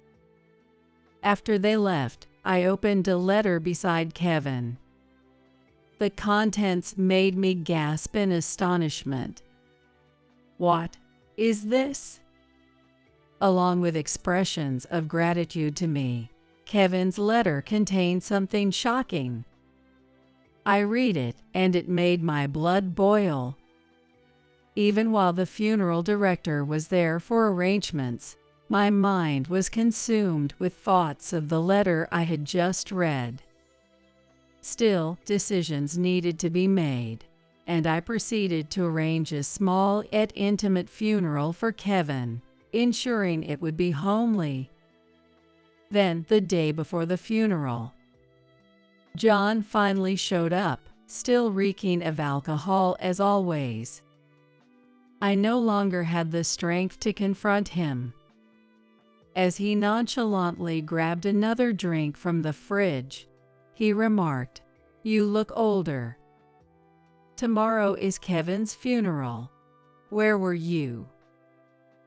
Just working, as I've been saying. Always complaining. Why did I ever marry this guy? No, if it weren't for him, I wouldn't have met Kevin. My mind was a mess. Kevin's not in this world anymore. Oh, I forgot about that. His attitude, like he lost some distant relative or something, just got my blood boiling. However, there's no point in arguing with someone like him. Thinking that, I decided to confirm the arrangements for tomorrow's funeral. Lucky. No more child support. Let's get divorced. While preparing for the funeral, I couldn't hide my surprise at the sudden words from John. I always knew he was selfish, but I never expected this. I found a woman I want to marry, but she hates kids, so. So what? With Kevin gone, I won't have to pay child support and medical bills anymore, right? Well, that's great. How awful. I felt my temperature drop sharply within me. To think this guy was Kevin's father. My mind cleared, but my anger boiled over. I agreed to divorce. Right. Then I'll take this house, so get out quickly. At least wait until after the funeral. Can't be helped. Saying so, John went somewhere. And on the day of the funeral, I read Kevin's will. John turned pale, and I glared at him fiercely while he looked helpless. Now it's time to strike back. The will I read exposed John's infidelity. Until the funeral started and I began reading the will, John pretended to be a grieving father who lost his beloved son, wailing inconsolably. So, why would you have such a letter? No, that's not it. It's a lie. It's Kevin's praying, right? Michelle, I've been busy with work and couldn't come to see you often. I felt sorry about that. But there was no need for this. John was trying to deceive even at this point, and it was quite pitiful. I wordlessly took out the envelope from my bag and thrust the photo in front of John. What the? Are you taking secret photos? Is there anything to worry about being secretly photographed? Like if your relationship with the person you're seen within this photo got exposed. Oh, no. With John stuttering and turning pale, I smiled and asked the relatives to pass around a few photos. Words of disgust leaked out from various places along with small screams. Despicable. Not even visiting his sickly son and fooling around with this woman. The stares at John became even harsher, and he slumped down where he stood. I handed him the divorce papers. With a sudden lift of his head, John looked at me. And then he clung to me with a voice that seemed about to burst into tears. Because you never took care of me. It was just a fling. Please forgive me. I don't want a divorce. Not taking care of you. You're not a child anymore. And didn't I ask you several times to take care of me together? It was you who kept using work as an excuse to avoid it. But taking care of someone is dirty. The moment John said that, he vanished from in front of me, and I realized he was crawling on the floor. Next to him was a figure of my father-in-law, taking deep breaths through his shoulders. What do you mean by calling nursing your own son dirty? Cut the crap already. A parent who doesn't take care of his child isn't a parent at all. It's the lowest of the low. Ronnie and Jillian, my in-laws, had been doting on Kevin since he was born. They celebrated every discharge with meals out, bought Kevin things he liked, and, of course, never missed visiting him in the hospital. They probably never imagined their own son could be so heartless, especially since he had been making excuses about being too busy with work. With tears in their eyes, my in-laws stared fiercely at John without bothering to wipe their wet faces. It must have been the first time John had been hit. He held his cheek in surprise, looking stunned. Michelle, I am so sorry. If I had known he is a man who would hurt his own son, I would have divorced him immediately. I'm truly sorry. As my in-laws began to apologize to me, I hurriedly stopped them. My in-laws had done nothing wrong. Kevin loved my in-laws dearly, and the reason I didn't divorce John was because of them. Ronnie, Jillian, you two are not at fault at all. Look, even in Kevin's letter, he wrote thank you to both of you, Grandma and Grandpa. Stay well. Both Kevin and I love you guys. Michelle, thank you. I'm sorry, Kevin. Oh my. Jillian hugged me tightly and started sobbing. Ronnie, with his head down, was shedding tears. On the other side of my in-laws, John seemed to finally come to his senses. Suddenly getting up, he pointed at me and shouted, "What the hell? Why are you guys apologizing to this woman? She's just an old hag. She's nothing but a failure of a wife who can't even handle her husband." John, hey you. Yikes. I stepped in front of John, stopping Ronnie from lunging at him again.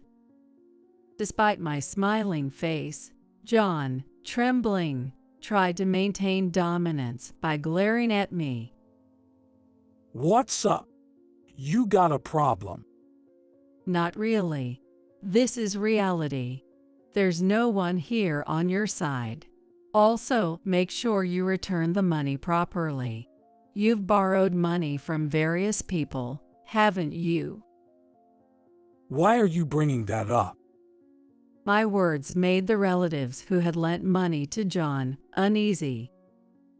After reading Kevin's letter, I had been contacting relatives.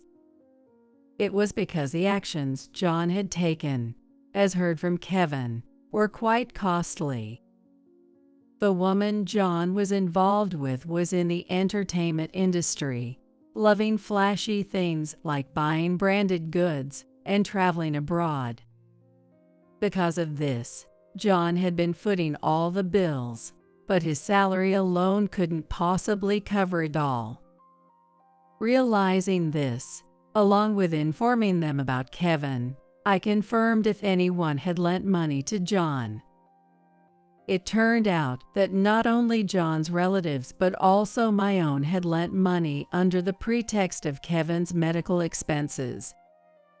At that time, he had vaguely promised to express gratitude and return the money, but in the current situation, the relatives who had lent money seemed to realize that John had been using the money not for Kevin's sake, but for his affair partner. "Don't mess with me. I lent it to you thinking it was for Kevin. Return the $10,000 right now." Same here. Return the $20,000.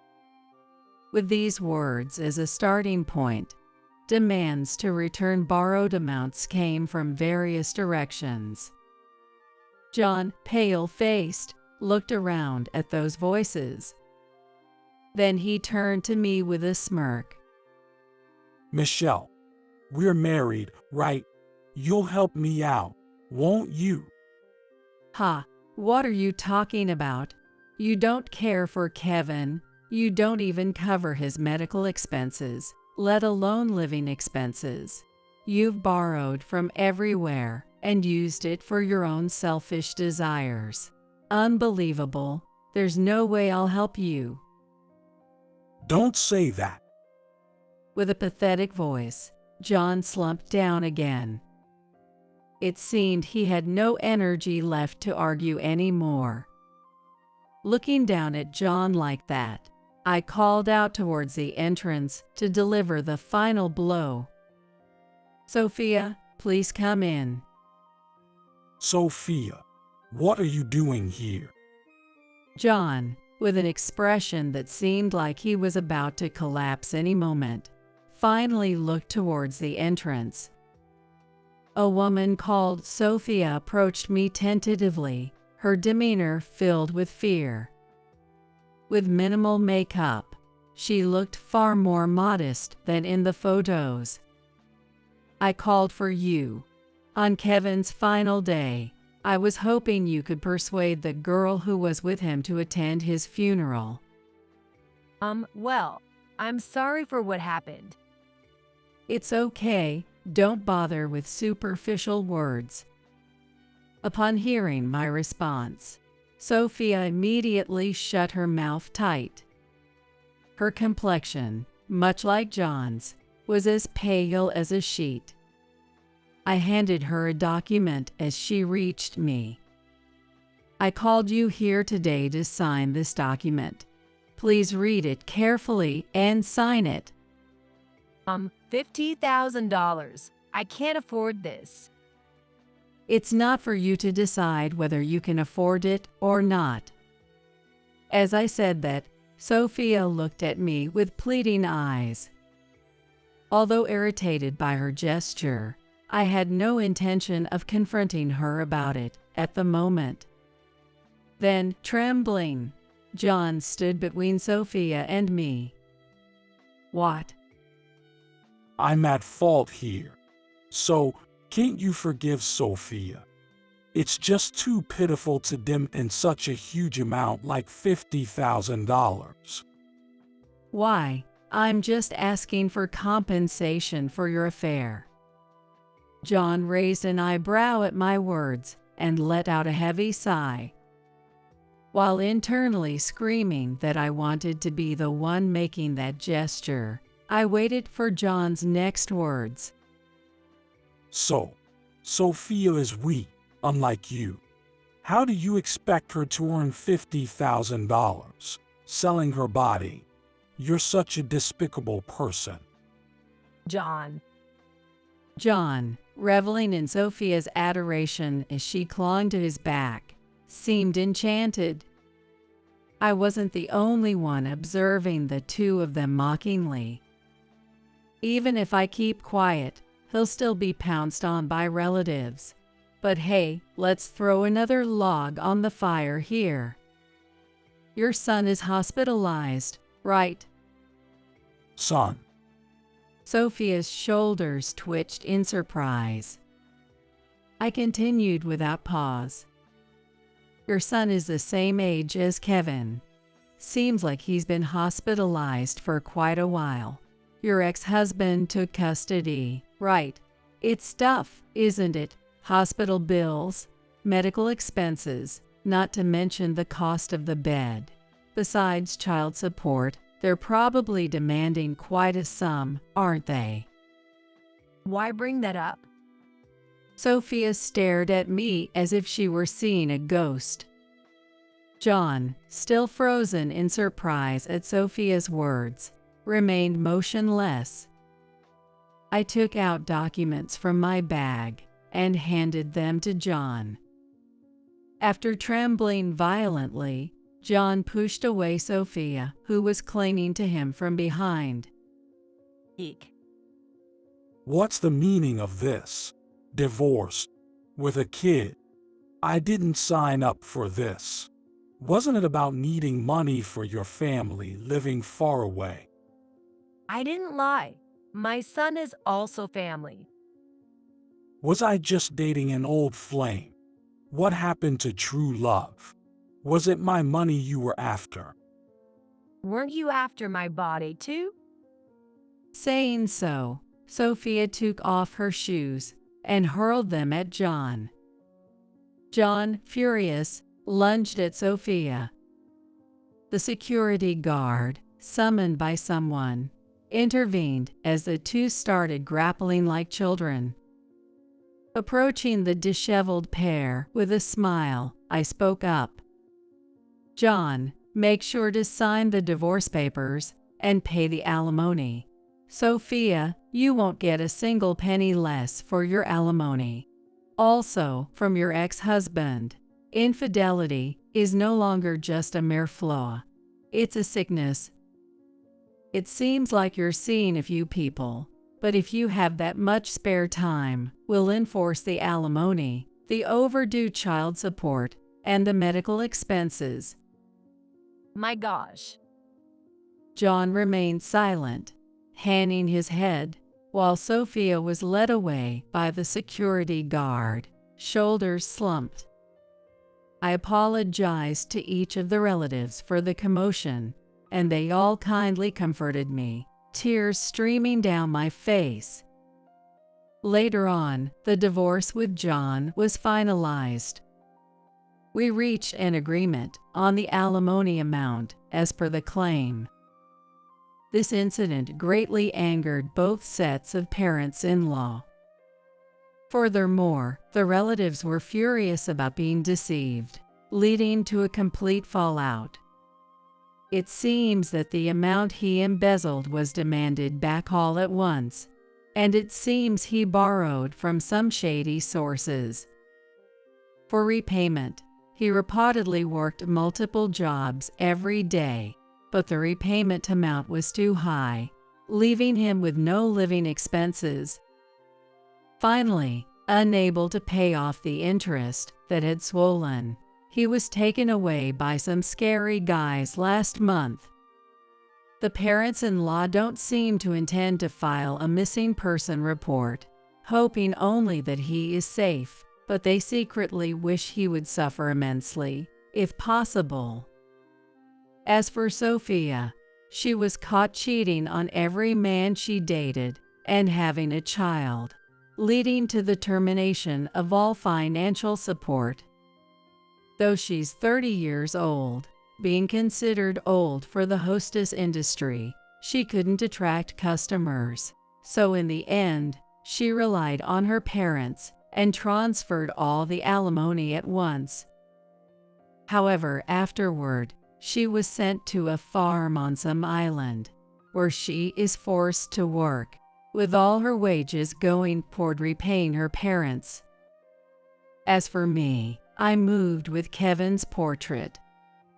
I purchased a house near the sea that Kevin always wanted, and I live alone with a cat he wanted. Sometimes the parents-in-law come to visit, and reminiscing about Kevin is one of the pleasures. After that, I received another letter from Kevin addressed to me separately. In it, along with many expressions of gratitude, there was an apology for leaving for heaven ahead of me, and the content that he wanted to be my child again even in the next life was written in slightly shaky handwriting. And at the end, it was concluded with, "Mom, you just keep being you, stay lively, and live long," which made me determined to live my life true to myself for Kevin's sake. Overcoming the sadness of not being able to see the growth of my beloved child, I will continue to live each day to the fullest. John, what are you doing here? In the middle of the night, feeling that I heard a noise from upstairs, I went up the stairs and bumped into my husband coming out of our daughter's room. He seemed surprised to see me. I heard the noise too and went into Emily's room. She was crying because she had a nightmare, so I was comforting her. Would a daughter who usually keeps her distance from her father at her age really be comforted by him just because of a nightmare? It was a somewhat unconvincing explanation. After that, my husband's visits to our daughter's room at night became more frequent. Whenever I asked what he was doing, he invariably said that Emily couldn't sleep and wanted him to stay with her. In the morning, my daughter started to yawn constantly and became increasingly groggy due to lack of sleep.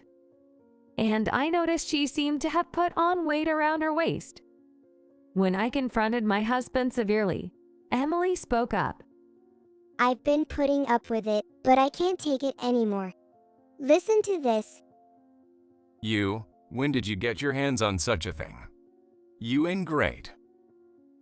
With a trump card she played, my husband was cornered and had no choice but to admit his wrongdoing. My name is Lena. I married my college senior, John, and we had a daughter, Emily.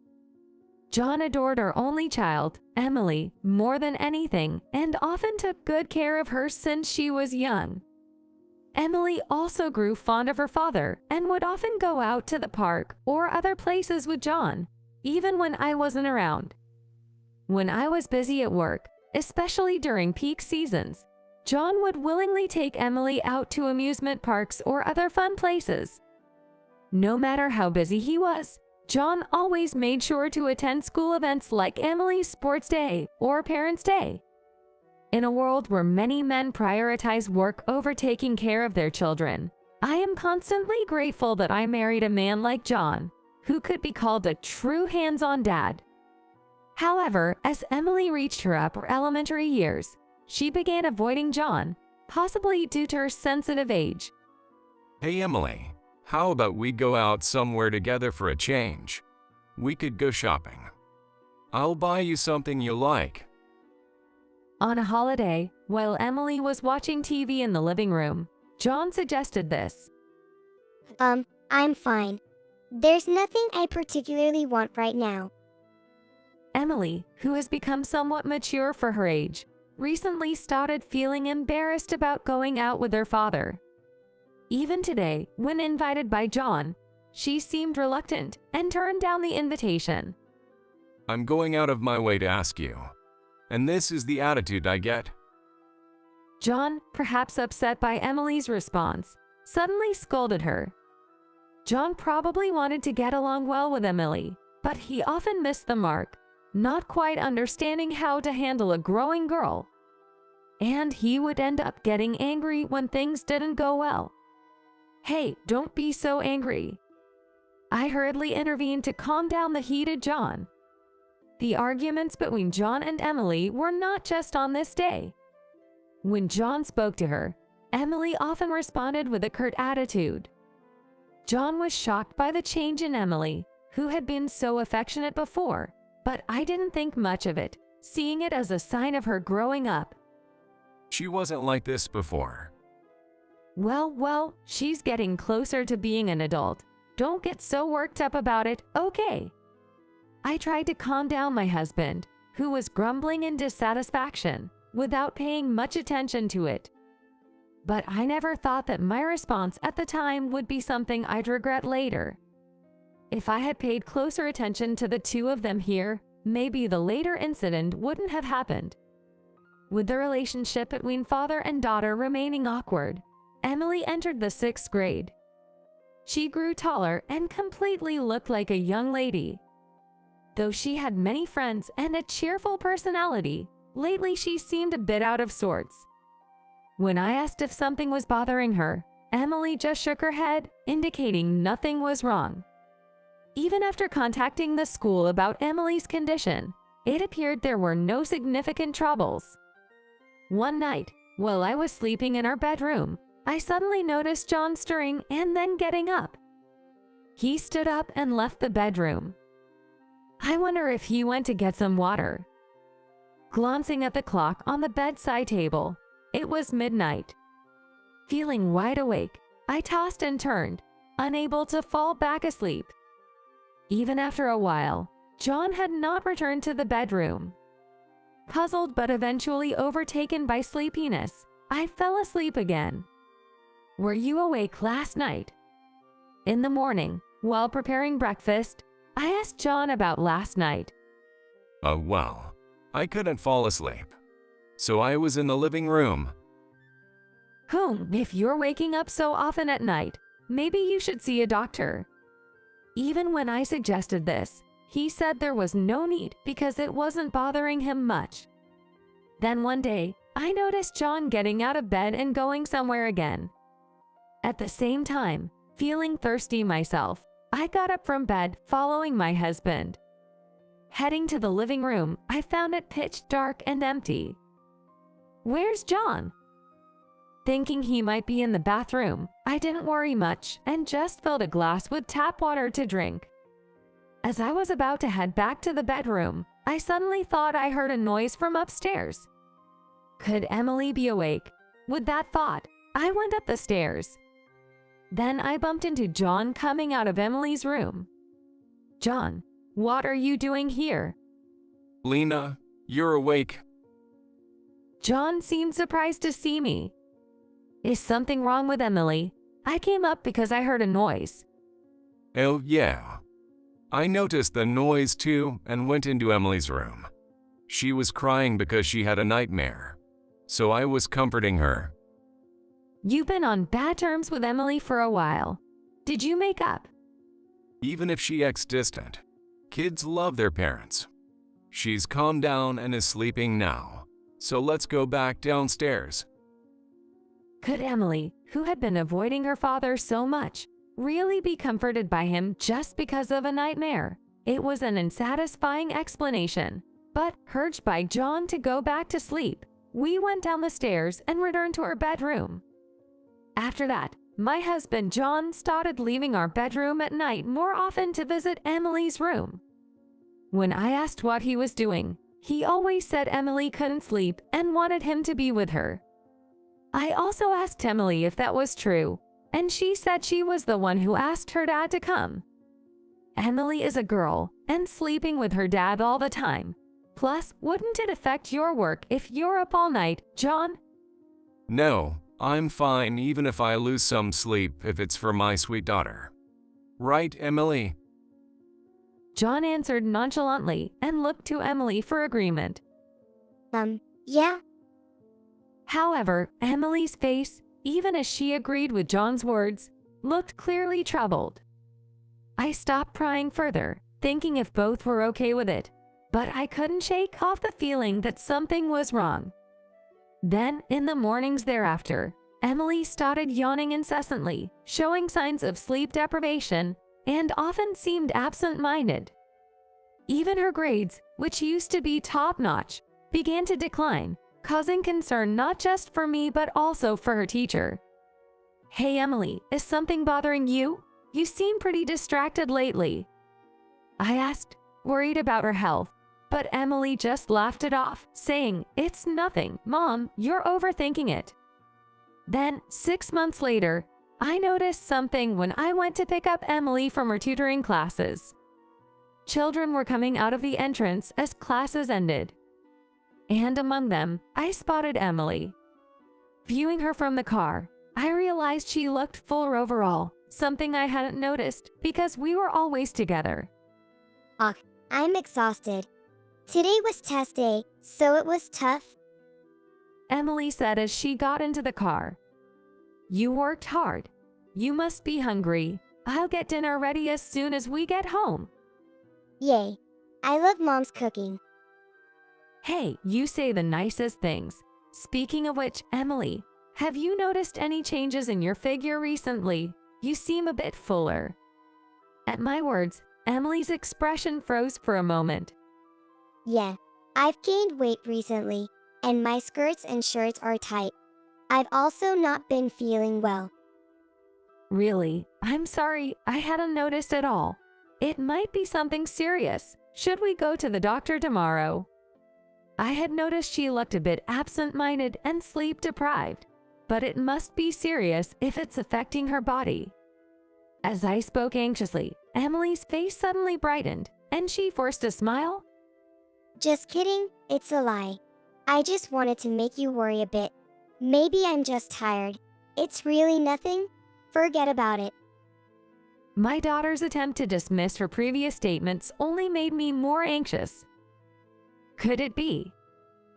Emily's clearly unnatural behavior made me feel like I understood the cause of the unease that had been building up. When we arrived home, I found John just as he was angrily ending a phone call. Stop making ridiculous accusations. He hung up the phone with a look of indignation. "Who are you on the phone with? You seemed pretty upset." It's nothing, just a wrong number. Don't worry about it. John brushed it off with a laugh and said he was going out for his usual walk before leaving the house. Emily's condition, John's behavior. Feeling that something was amiss, I checked the phone John had been using to talk to someone. This number is. Searching through the call log, I was puzzled to see the displayed phone number. It was Emily's school number. Why would John show such anger? What were they talking about? And why lie about it being a wrong number? With a growing sense of unease, I felt I had to check and call the school. Identifying myself as Emily's mother, I inquired if something had happened concerning her. It turned out that John had been talking to the school nurse just before. The nurse answered the phone and explained. Hearing this, I was speechless with shock. During a recent physical exam, we discovered that Emily had developed shingles all over her body. We suspect it's due to stress, and I had just discussed this with her father, but he abruptly hung up, insisting that his daughter was fine. The nurse's tone was quite urgent. Despite this, Why did John adamantly deny it? His unusual behavior made me suspect that the changes in Emily's health might be connected to him. I knew I had to uncover the truth immediately. Thinking this, I made a request to the school nurse. She agreed to help, considering it was for Emily's sake. I'm home. We need to talk. What's with that serious face? John, oblivious to my grave demeanor, just chuckled.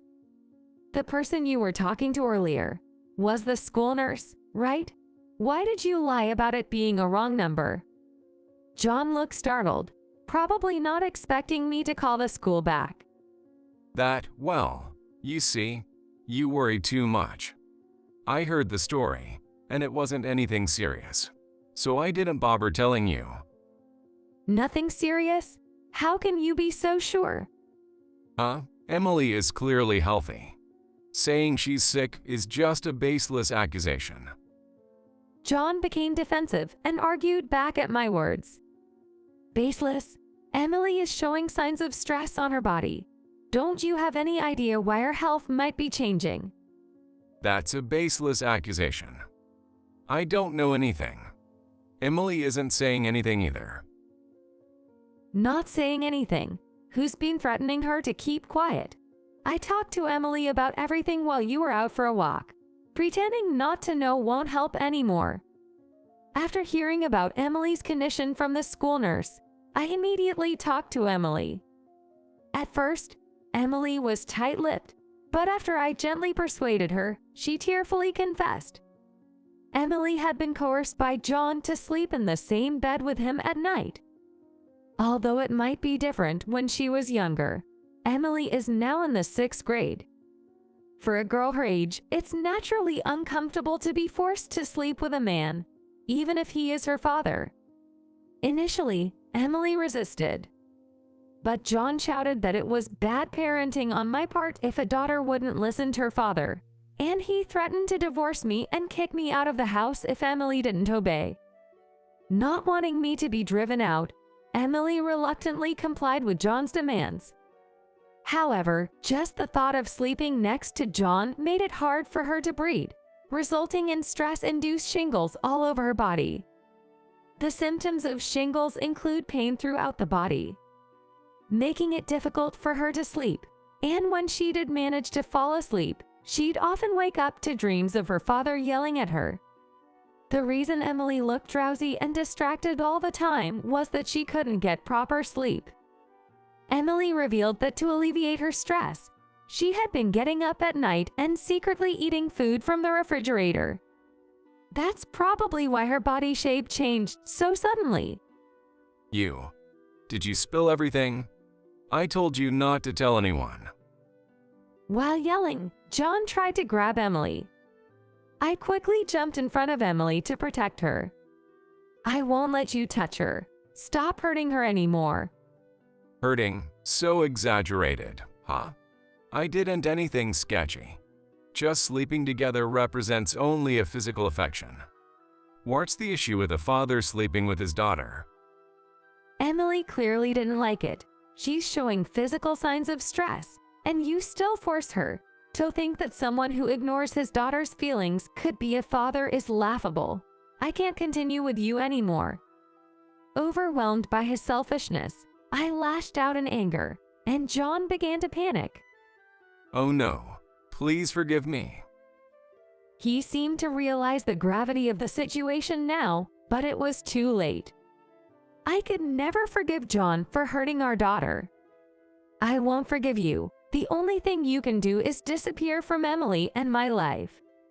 No, it's not like that. I just wanted Emily to be as affectionate with me as she used to be. Don't abandon me. John collapsed to the floor, sobbing. Emily and I looked down on his pitiful figure with cold eyes. After hearing more about it, John said he felt inferior every time he saw other fathers at school events bonding well with their children, wondering why his daughter was rejecting him. She used to be such a sweet, obedient girl, always following me around, calling me dad. And then she suddenly became cold. which made me feel lonely. Focusing only on yourself and ignoring your child's feelings. Are you even a father? A girl distancing herself from her father is a sign of growth. It's natural to feel lonely, but you're supposed to endure it and keep watching over her. John started believing that Emily's rejection of him was because of her mother's poor upbringing, justified himself as wanting to correct the wrong education, and pressured her to sleep together at night. He probably thought spending the night together would return them to the close father-daughter relationship they used to have. Initially, John was facing his own stresses at work, being held accountable for problems by his boss, and dealing with young subordinates who wouldn't follow instructions. He lamented that other employees were bad-mouthing him behind his back, and confessed he sought solace in his interactions with Emily. I was utterly appalled by his selfish reasoning. I understand you were stressed from work, but to alleviate that stress by pushing our daughter to the point of making her sick, that's unforgivable. It's just a form of parent-child bonding. Admittedly, it might have been a little embarrassing, but that's exaggerated to be called it as a stress. Still saying that? Fine, let's have a third party explain what Emily's condition really is. Saying this, I picked up my smartphone and made a call. Shortly after, the doorbell rang. I welcomed that folks in and led them to the living room. Hey, what do you think you're doing? Just waltzing into someone's house like that? The person I had called was the school nurse, who had been waiting nearby to explain Emily's condition. As planned, the nurse arrived accompanied by staff from Child Protective Services. Emily is clearly showing signs of stress, a cry for help. The nurse stated firmly to John. That's an exaggeration. Anyone can get shingles. It's just a sign of being a little rundown. Despite the nurse's explanation about Emily's shingles, John consistently claimed, "It's not my fault." Before such a stubborn John, Emily stepped forward with a determined look, having decided something while watching the situation unfold. Being threatened to drive Mom out. I've endured it until now, but I can't take it anymore. Listen to this. Emily pulled out her smartphone and started operating it. Then John's voice began to play from the smartphone. Just like she said, that was an audio recording of threatening, telling her he would get me out of the house unless she slept with him. What? How did you get that? Trying to frame me? You ingrate. John, not expecting Emily to have recorded the conversation, started to panic and berate her. But no matter how much he denied it, there was no escaping the truth now. After listening to the recorded audio, the Child Protective Services staff asserted that the cause of Emily's ill health was clearly her father. Being told by a third party that he was the cause, John was shocked into silence. You were using Emily as an outlet for stress. From now on, I won't forgive that kind of thing. No way? As I declared that, John slumped dejectedly. That night, Emily was temporarily taken into the care of Child Protective Services. Leaving Emily with the school nurse and the CPS staff, I was left alone in the house with John. I reiterated my demand for divorce to John. Hey, reconsider this whole divorce thing, will ya? I admit I may have pushed her despite her reluctance, and I'm reflecting on it.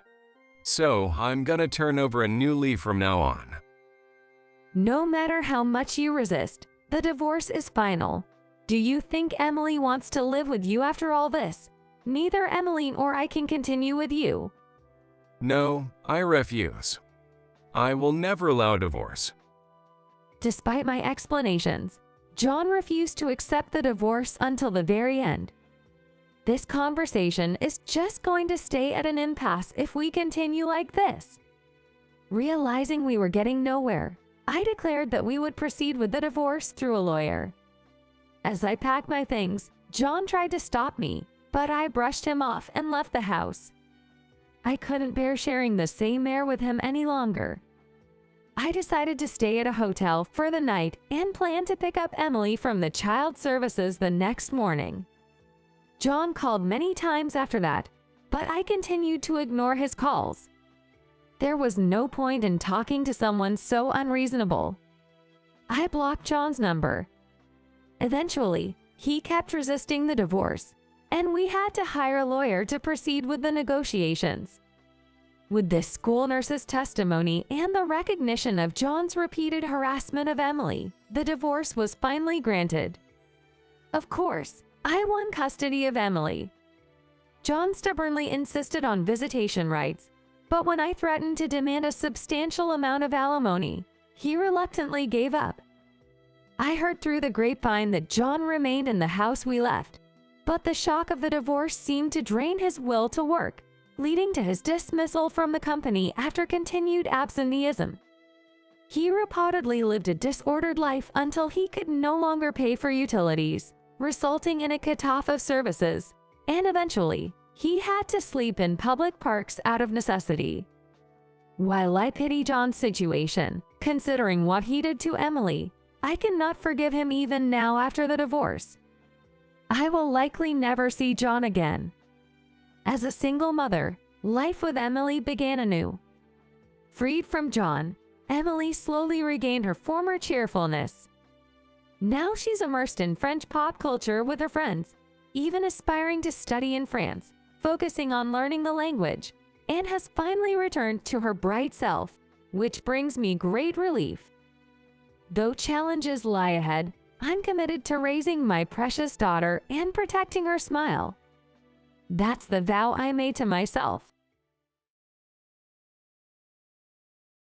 Mike, congratulations on getting accepted, but I'm sorry, we can't afford the tuition. I couldn't believe my husband's words and stood up forcefully from my chair. Hold on a second. That's crazy. Why can't we afford the tuition? Mike remained seated and expressionless. That's because, I didn't expect this, so I spent it all on Ashley's beauty treatments. Makeup and fashion cost a fortune, Turning his back to us while changing his clothes, Logan said that without a hint of remorse. All the past hardships came flooding back to me. I couldn't stand the thought that he spent so much on his niece, Ashley, while keeping Mike so restricted. I have some savings, too. I scrimped and saved because you told me to. But Logan just laughed out loud when he heard that. Oh, the money hidden in that room. I spent all of that on Ashley, too. Too bad. That's a lie. It has to be a lie. It's your fault. You used the same PIN as our joint account. Of course, I used it. I felt a coldness spreading through my body. I never thought Logan would find out, so I set it to the same PIN as our joint account. But knowing this doesn't change the fact that it was my money. I couldn't stand it any longer and tried to confront Logan physically. Just before I could reach him, Mike stood up from his chair and grabbed my arm to stop me. Let go, Mike, please let me go. Mom, it's okay. Because... He whispered in my ear, and I suddenly stopped. Reassured by Mike's words, I continued with the enrollment process. I am Olivia. After graduating from a cosmetology school, I worked at a local beauty salon. Once, I was asked to do bridal makeup for a wedding guest. That's where I met Logan. I was focused on my work and didn't pay much attention, but Logan seemed to have fallen for me at first sight. He handed me a note with his contact information as he was leaving. Sorry if this bothers you, but please call me if you're interested. Getting such requests wasn't unusual in my job. Since I was thinking about marriage at that time, I saw it as fate and started dating him. Things moved quickly, and eventually, I married Logan. Married life was very blissful, but there was one issue that troubled me. My relationship with my Mill, Amelia. She was close to Logan's sister-in-law, Sophia, and she always compared me to Sophia. However, aside from that, things were smooth. A year after I got married, Sophia had Ashley, and shortly after, I had Mike. Later, a baby shower was held at Logan's family home for Ashley and Mike. Everyone's attention was on Ashley. With her bright eyes, she was bound to be a beauty, resembling Logan somehow, which made everyone jest about her being Logan's child. I felt uneasy hearing this. It's not pleasant to be told that a relative's child resembles your husband. But unaware of my feelings, Amelia was completely taken with Ashley. She's just adorable, isn't she? I can't wait to see what she becomes. Unlike the other one, unfortunately. She glanced at Mike as she said that and snickered. This made the other relatives snicker too. Well, the other one doesn't really matter, does it? But Amelia, I want to make her become a model. Hearing this, Amelia's face lit up. A model. That's a brilliant idea. But how does one become a model?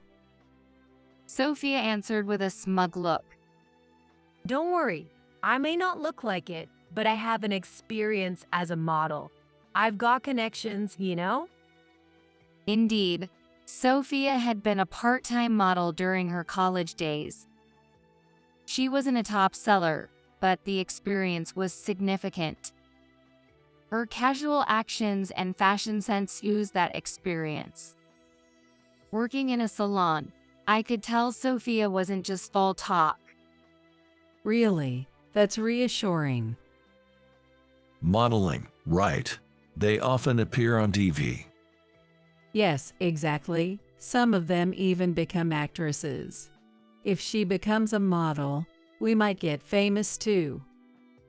At that, the relatives suddenly got excited, showering Ashley with hopeful words. Even Logan joined in, praising Sophia. Unnoticed by anyone, I was in the corner of the room, holding Mike in my arms. Mike gazed into my face with an innocent smile. Suddenly, I felt so sorry for him that I almost cried. Sophia, basking in everyone's attention, looked very pleased. Well, everyone, children don't grow up overnight, so let's look forward to her growth. I know. If you need money, just say the word. I'll pay whatever it takes. Thank you so much, Amelia. After that, we were completely ignored by the relatives. Struggling with the favoritism towards Ashley, I worked hard to raise Mike. Logan hardly helped with childcare at all. Please, Logan, spend some time with Mike. It's not fair to him. No matter how desperately I pleaded, Logan wouldn't listen. Quiet, I'm busy with work. You alone should be enough to take care of him. He would always brush everything off and ignore it, leaving me to handle everything. I regretted marrying Logan but didn't have the courage to leave. The only salvation came from my parents, who helped when I was at my lowest and truly adored Mike. Their support was the only thing keeping me together. Somehow, I managed to raise Mike. 10 years later, Mike had grown into a healthy middle schooler. Logan was still disinterested in parenting, but suddenly wanted to talk when he came home from work. Mike's still at school, right? When will he be back? He'll be back soon. What's up? The fact that Logan was asking about Mike gave me a bad feeling. I want him to aim for medical school. Tell him to get ready to study for that. Logan's cold words took me aback. Wait a minute. What are you suddenly saying? Don't decide his future on your own. Annoyed by my desperate plea, Logan clicked his tongue loudly. Listen, I'm his father. You don't get a say. Got it? I can accept that.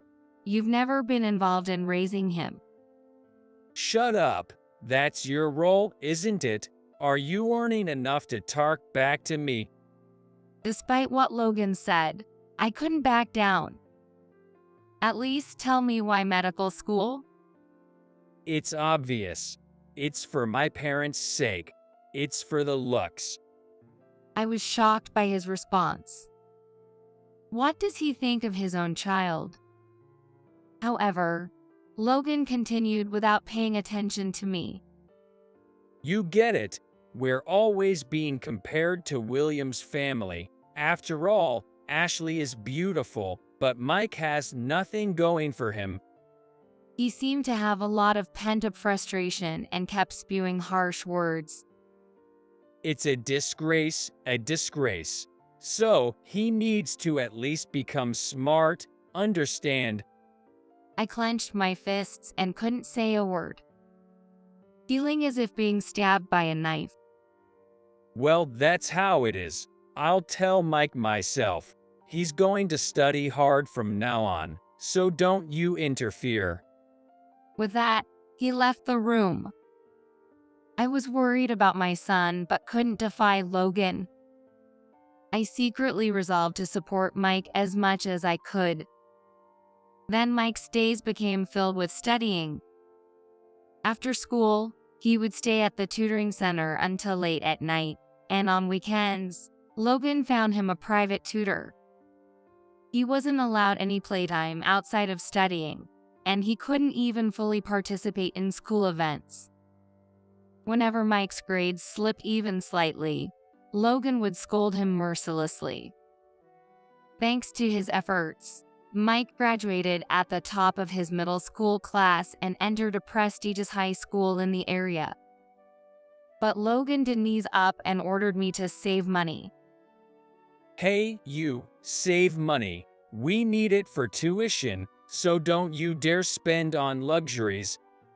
Please, let's stop this. This isn't good for anyone. Please reconsider. I desperately tried to stop Logan, but he wouldn't listen. Shut up. Didn't I tell you not to interfere?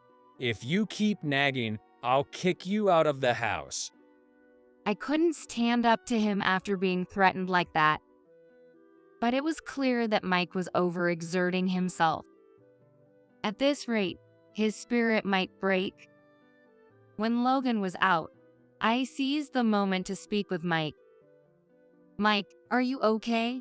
I need to talk to you for a minute. Mike was solving problems at his desk and glanced at me without stopping. I'm okay for now, but I can talk long. I have to finish all this by tomorrow. Okay, I'll make it quick. Dad says you have to go to med school, but it's not mandatory. If you want to do something else, it's okay to pursue that path. Hearing my words, Mike smiled gently. Thanks, Mom. It's nice of you to say that, but I will aim for med school.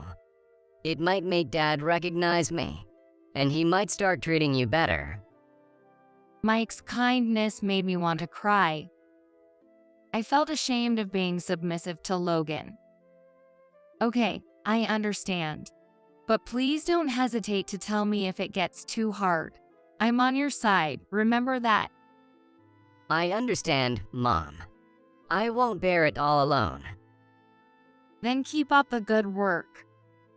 With that, I left Mike's room and cried silently in the living room, careful not to let Mike hear me crying.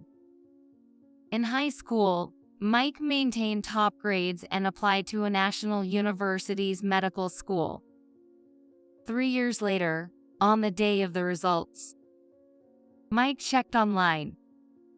He tentatively looked at the screen, and his face brightened. We did it, Mom. I got in. Really? Congratulations. Mike and I shed tears of joy together. I immediately contacted Logan and went out to shop for a celebration. That evening, the dinner table was laden with lavish dishes. I talked with Mike about our hardships, waiting for Logan to come home. After 8 p.m., Logan returned from work, but he didn't look very pleased. What's wrong? Mike got into med school. Logan looked awkward. I never really thought he'd actually pass. He muttered to himself while taking off his suit jacket. What are you talking about? Of course, he passed. He worked so hard for it. Ignoring my confusion, Logan turned to Mike and said something unbelievable. Mike, congratulations on your acceptance. But unfortunately, we can't afford the tuition. I stood up from my chair, startled. Wait a minute, that's not right. Why can't we afford the tuition? Mike remained seated and expressionless. That's because I didn't expect this to happen, so I spent it all. On what? Ashley's beauty treatments. She's going into modeling seriously now, so makeup and fashion cost a lot. It can't be helped. Logan said this nonchalantly, turning his back to us while changing his clothes. All the hardships we had gone through came flooding back. I couldn't forgive him for spending on Ashley after restricting Mike so much. Enough already. What are we supposed to do now? Shut up. Don't talk back to me like that. Logan then glared at Mike and yelled. What are you looking at? Didn't you hear? Figure out the tuition yourself. Don't rely on your parents. Okay, I understand. I'll manage it myself. Mike's face was like a mask, showing no emotion. It's okay, Mike. You don't have to worry. I stood in front of Logan to defend Mike. I have savings too. I saved desperately because you told me to. But Logan just laughed loudly upon hearing this. Oh, the stash hidden in that room. I spent all of it on Ashley. Too bad. No, that can't be true. It must be a lie. If you think it's a lie, go see for yourself. It's your fault anyway. It's the same PIN you always use for the account. Of course, I used it. I felt a coldness spread throughout my body. I never thought Logan would find it. I used the same PIN as our joint account. But even though he knows, it's still my money. I couldn't tolerate him for touching it. I can't forgive you anymore. What? If you have complaints, say them. I couldn't hold back and tried to grab Logan. Just before I could, Mike stood up from his chair and held my arm to stop me. Let go. Mike, please let go. Mom, it's okay. Because... He whispered softly, and I stopped abruptly. Logan, seemingly unaware, just smirked. Good job, Mike. You see, she should learn from you. Talking back is useless. Logan laughed at us and then went to take a bath. Relieved by Mike's words, I proceeded with the enrollment process. Mike had seen my struggle and had been preparing his own solutions. He had secretly started working part-time, unnoticed by Logan. I was surprised he could do that amid his busy schedule. But given his intensive study and the limited earning potential for students, Mike soon realized the difficulty of earning money and consulted my parents. My father, who worked in finance, knew a lot about that area. Apparently, Mike learned from my father how to earn money through stock trading. I wasn't aware, but Mike found out that one could start investing in stocks with as little as $100. Given his intelligence, Mike quickly learned how it worked. He invested the money he earned from his part-time job, gradually increasing his assets. Though he made money, it wasn't enough for him to be independent from our support, so Logan never found out about it. By the end of high school, Mike had managed to save enough for his college enrollment fees. I can even imagine how hard it must have been to earn that much. However, Mike had kept this a secret from everyone except my parents. Logan's parents never even gave Mike a Christmas present. Logan doted only on Ashley, spending money on her, while I covered all educational expenses with the money I earned. Had Logan known Mike was earning money, he would have taken it immediately. That's why we kept silent until the last moment. Amazed at Mike's intelligence, I felt compelled to take action. I decided to divorce Logan, believing that staying with him would only bring misery to both Mike and me. Afterward, Mike and Ashley graduated from high school. A celebratory meal was organized with Logan's family for the first time in a while.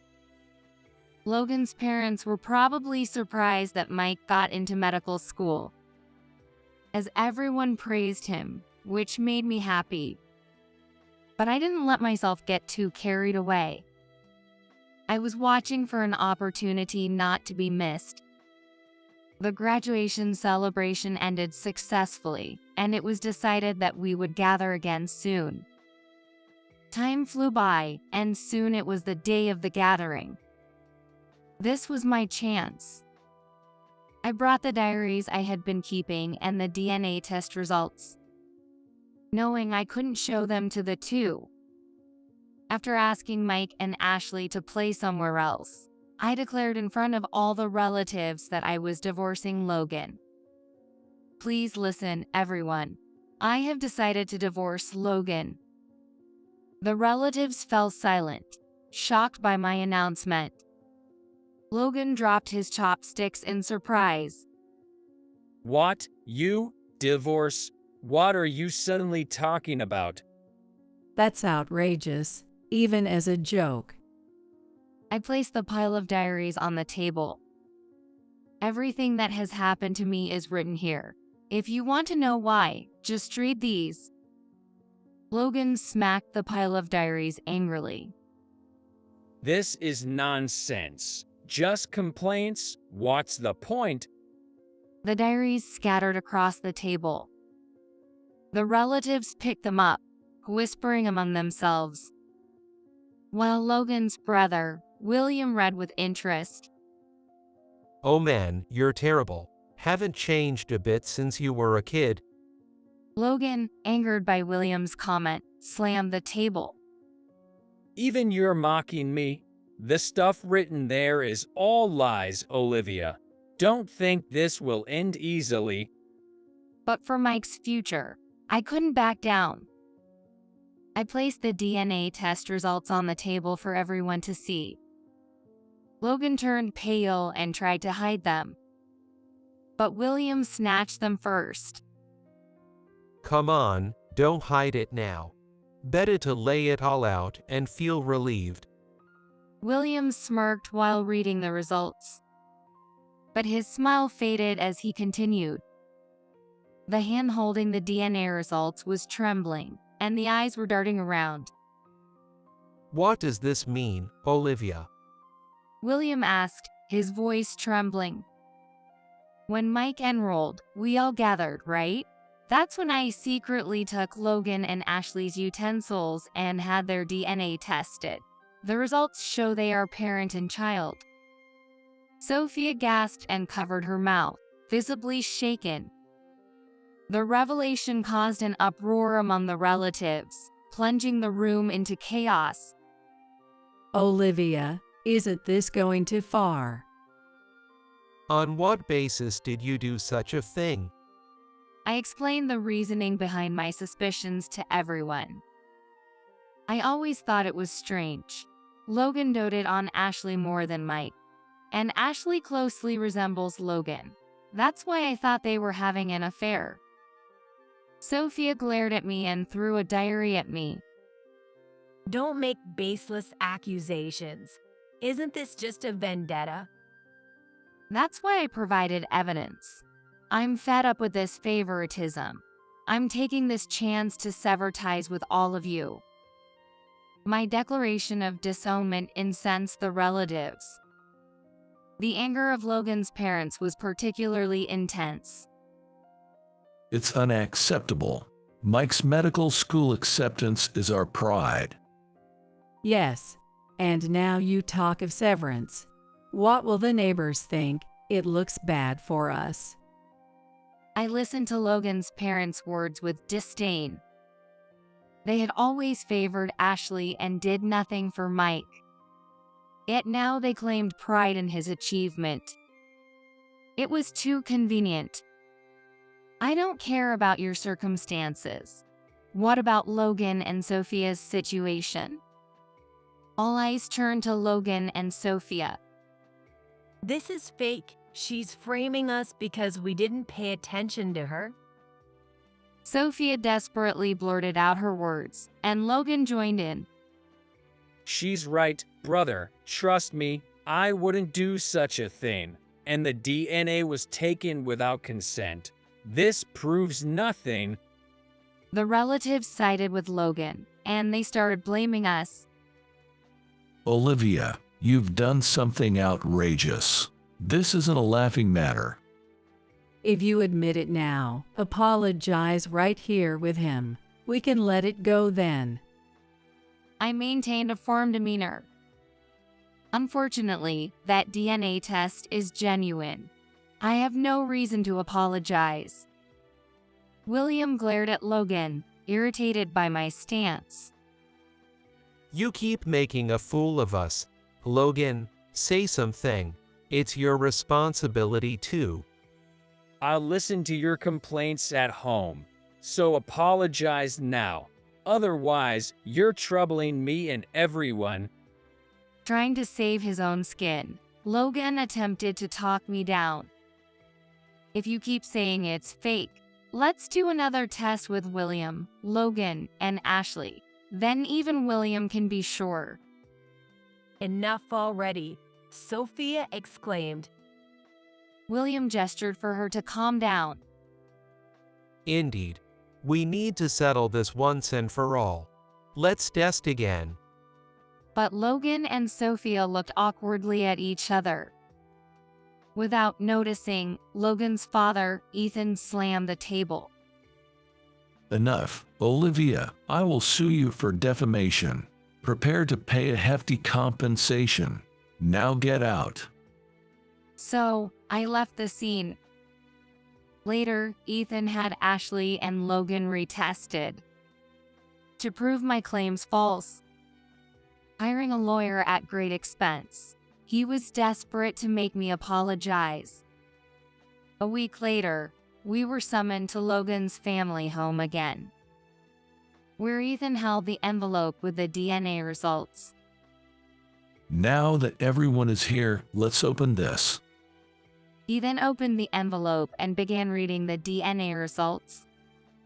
Amelia was smirking maliciously, already convinced of the lie.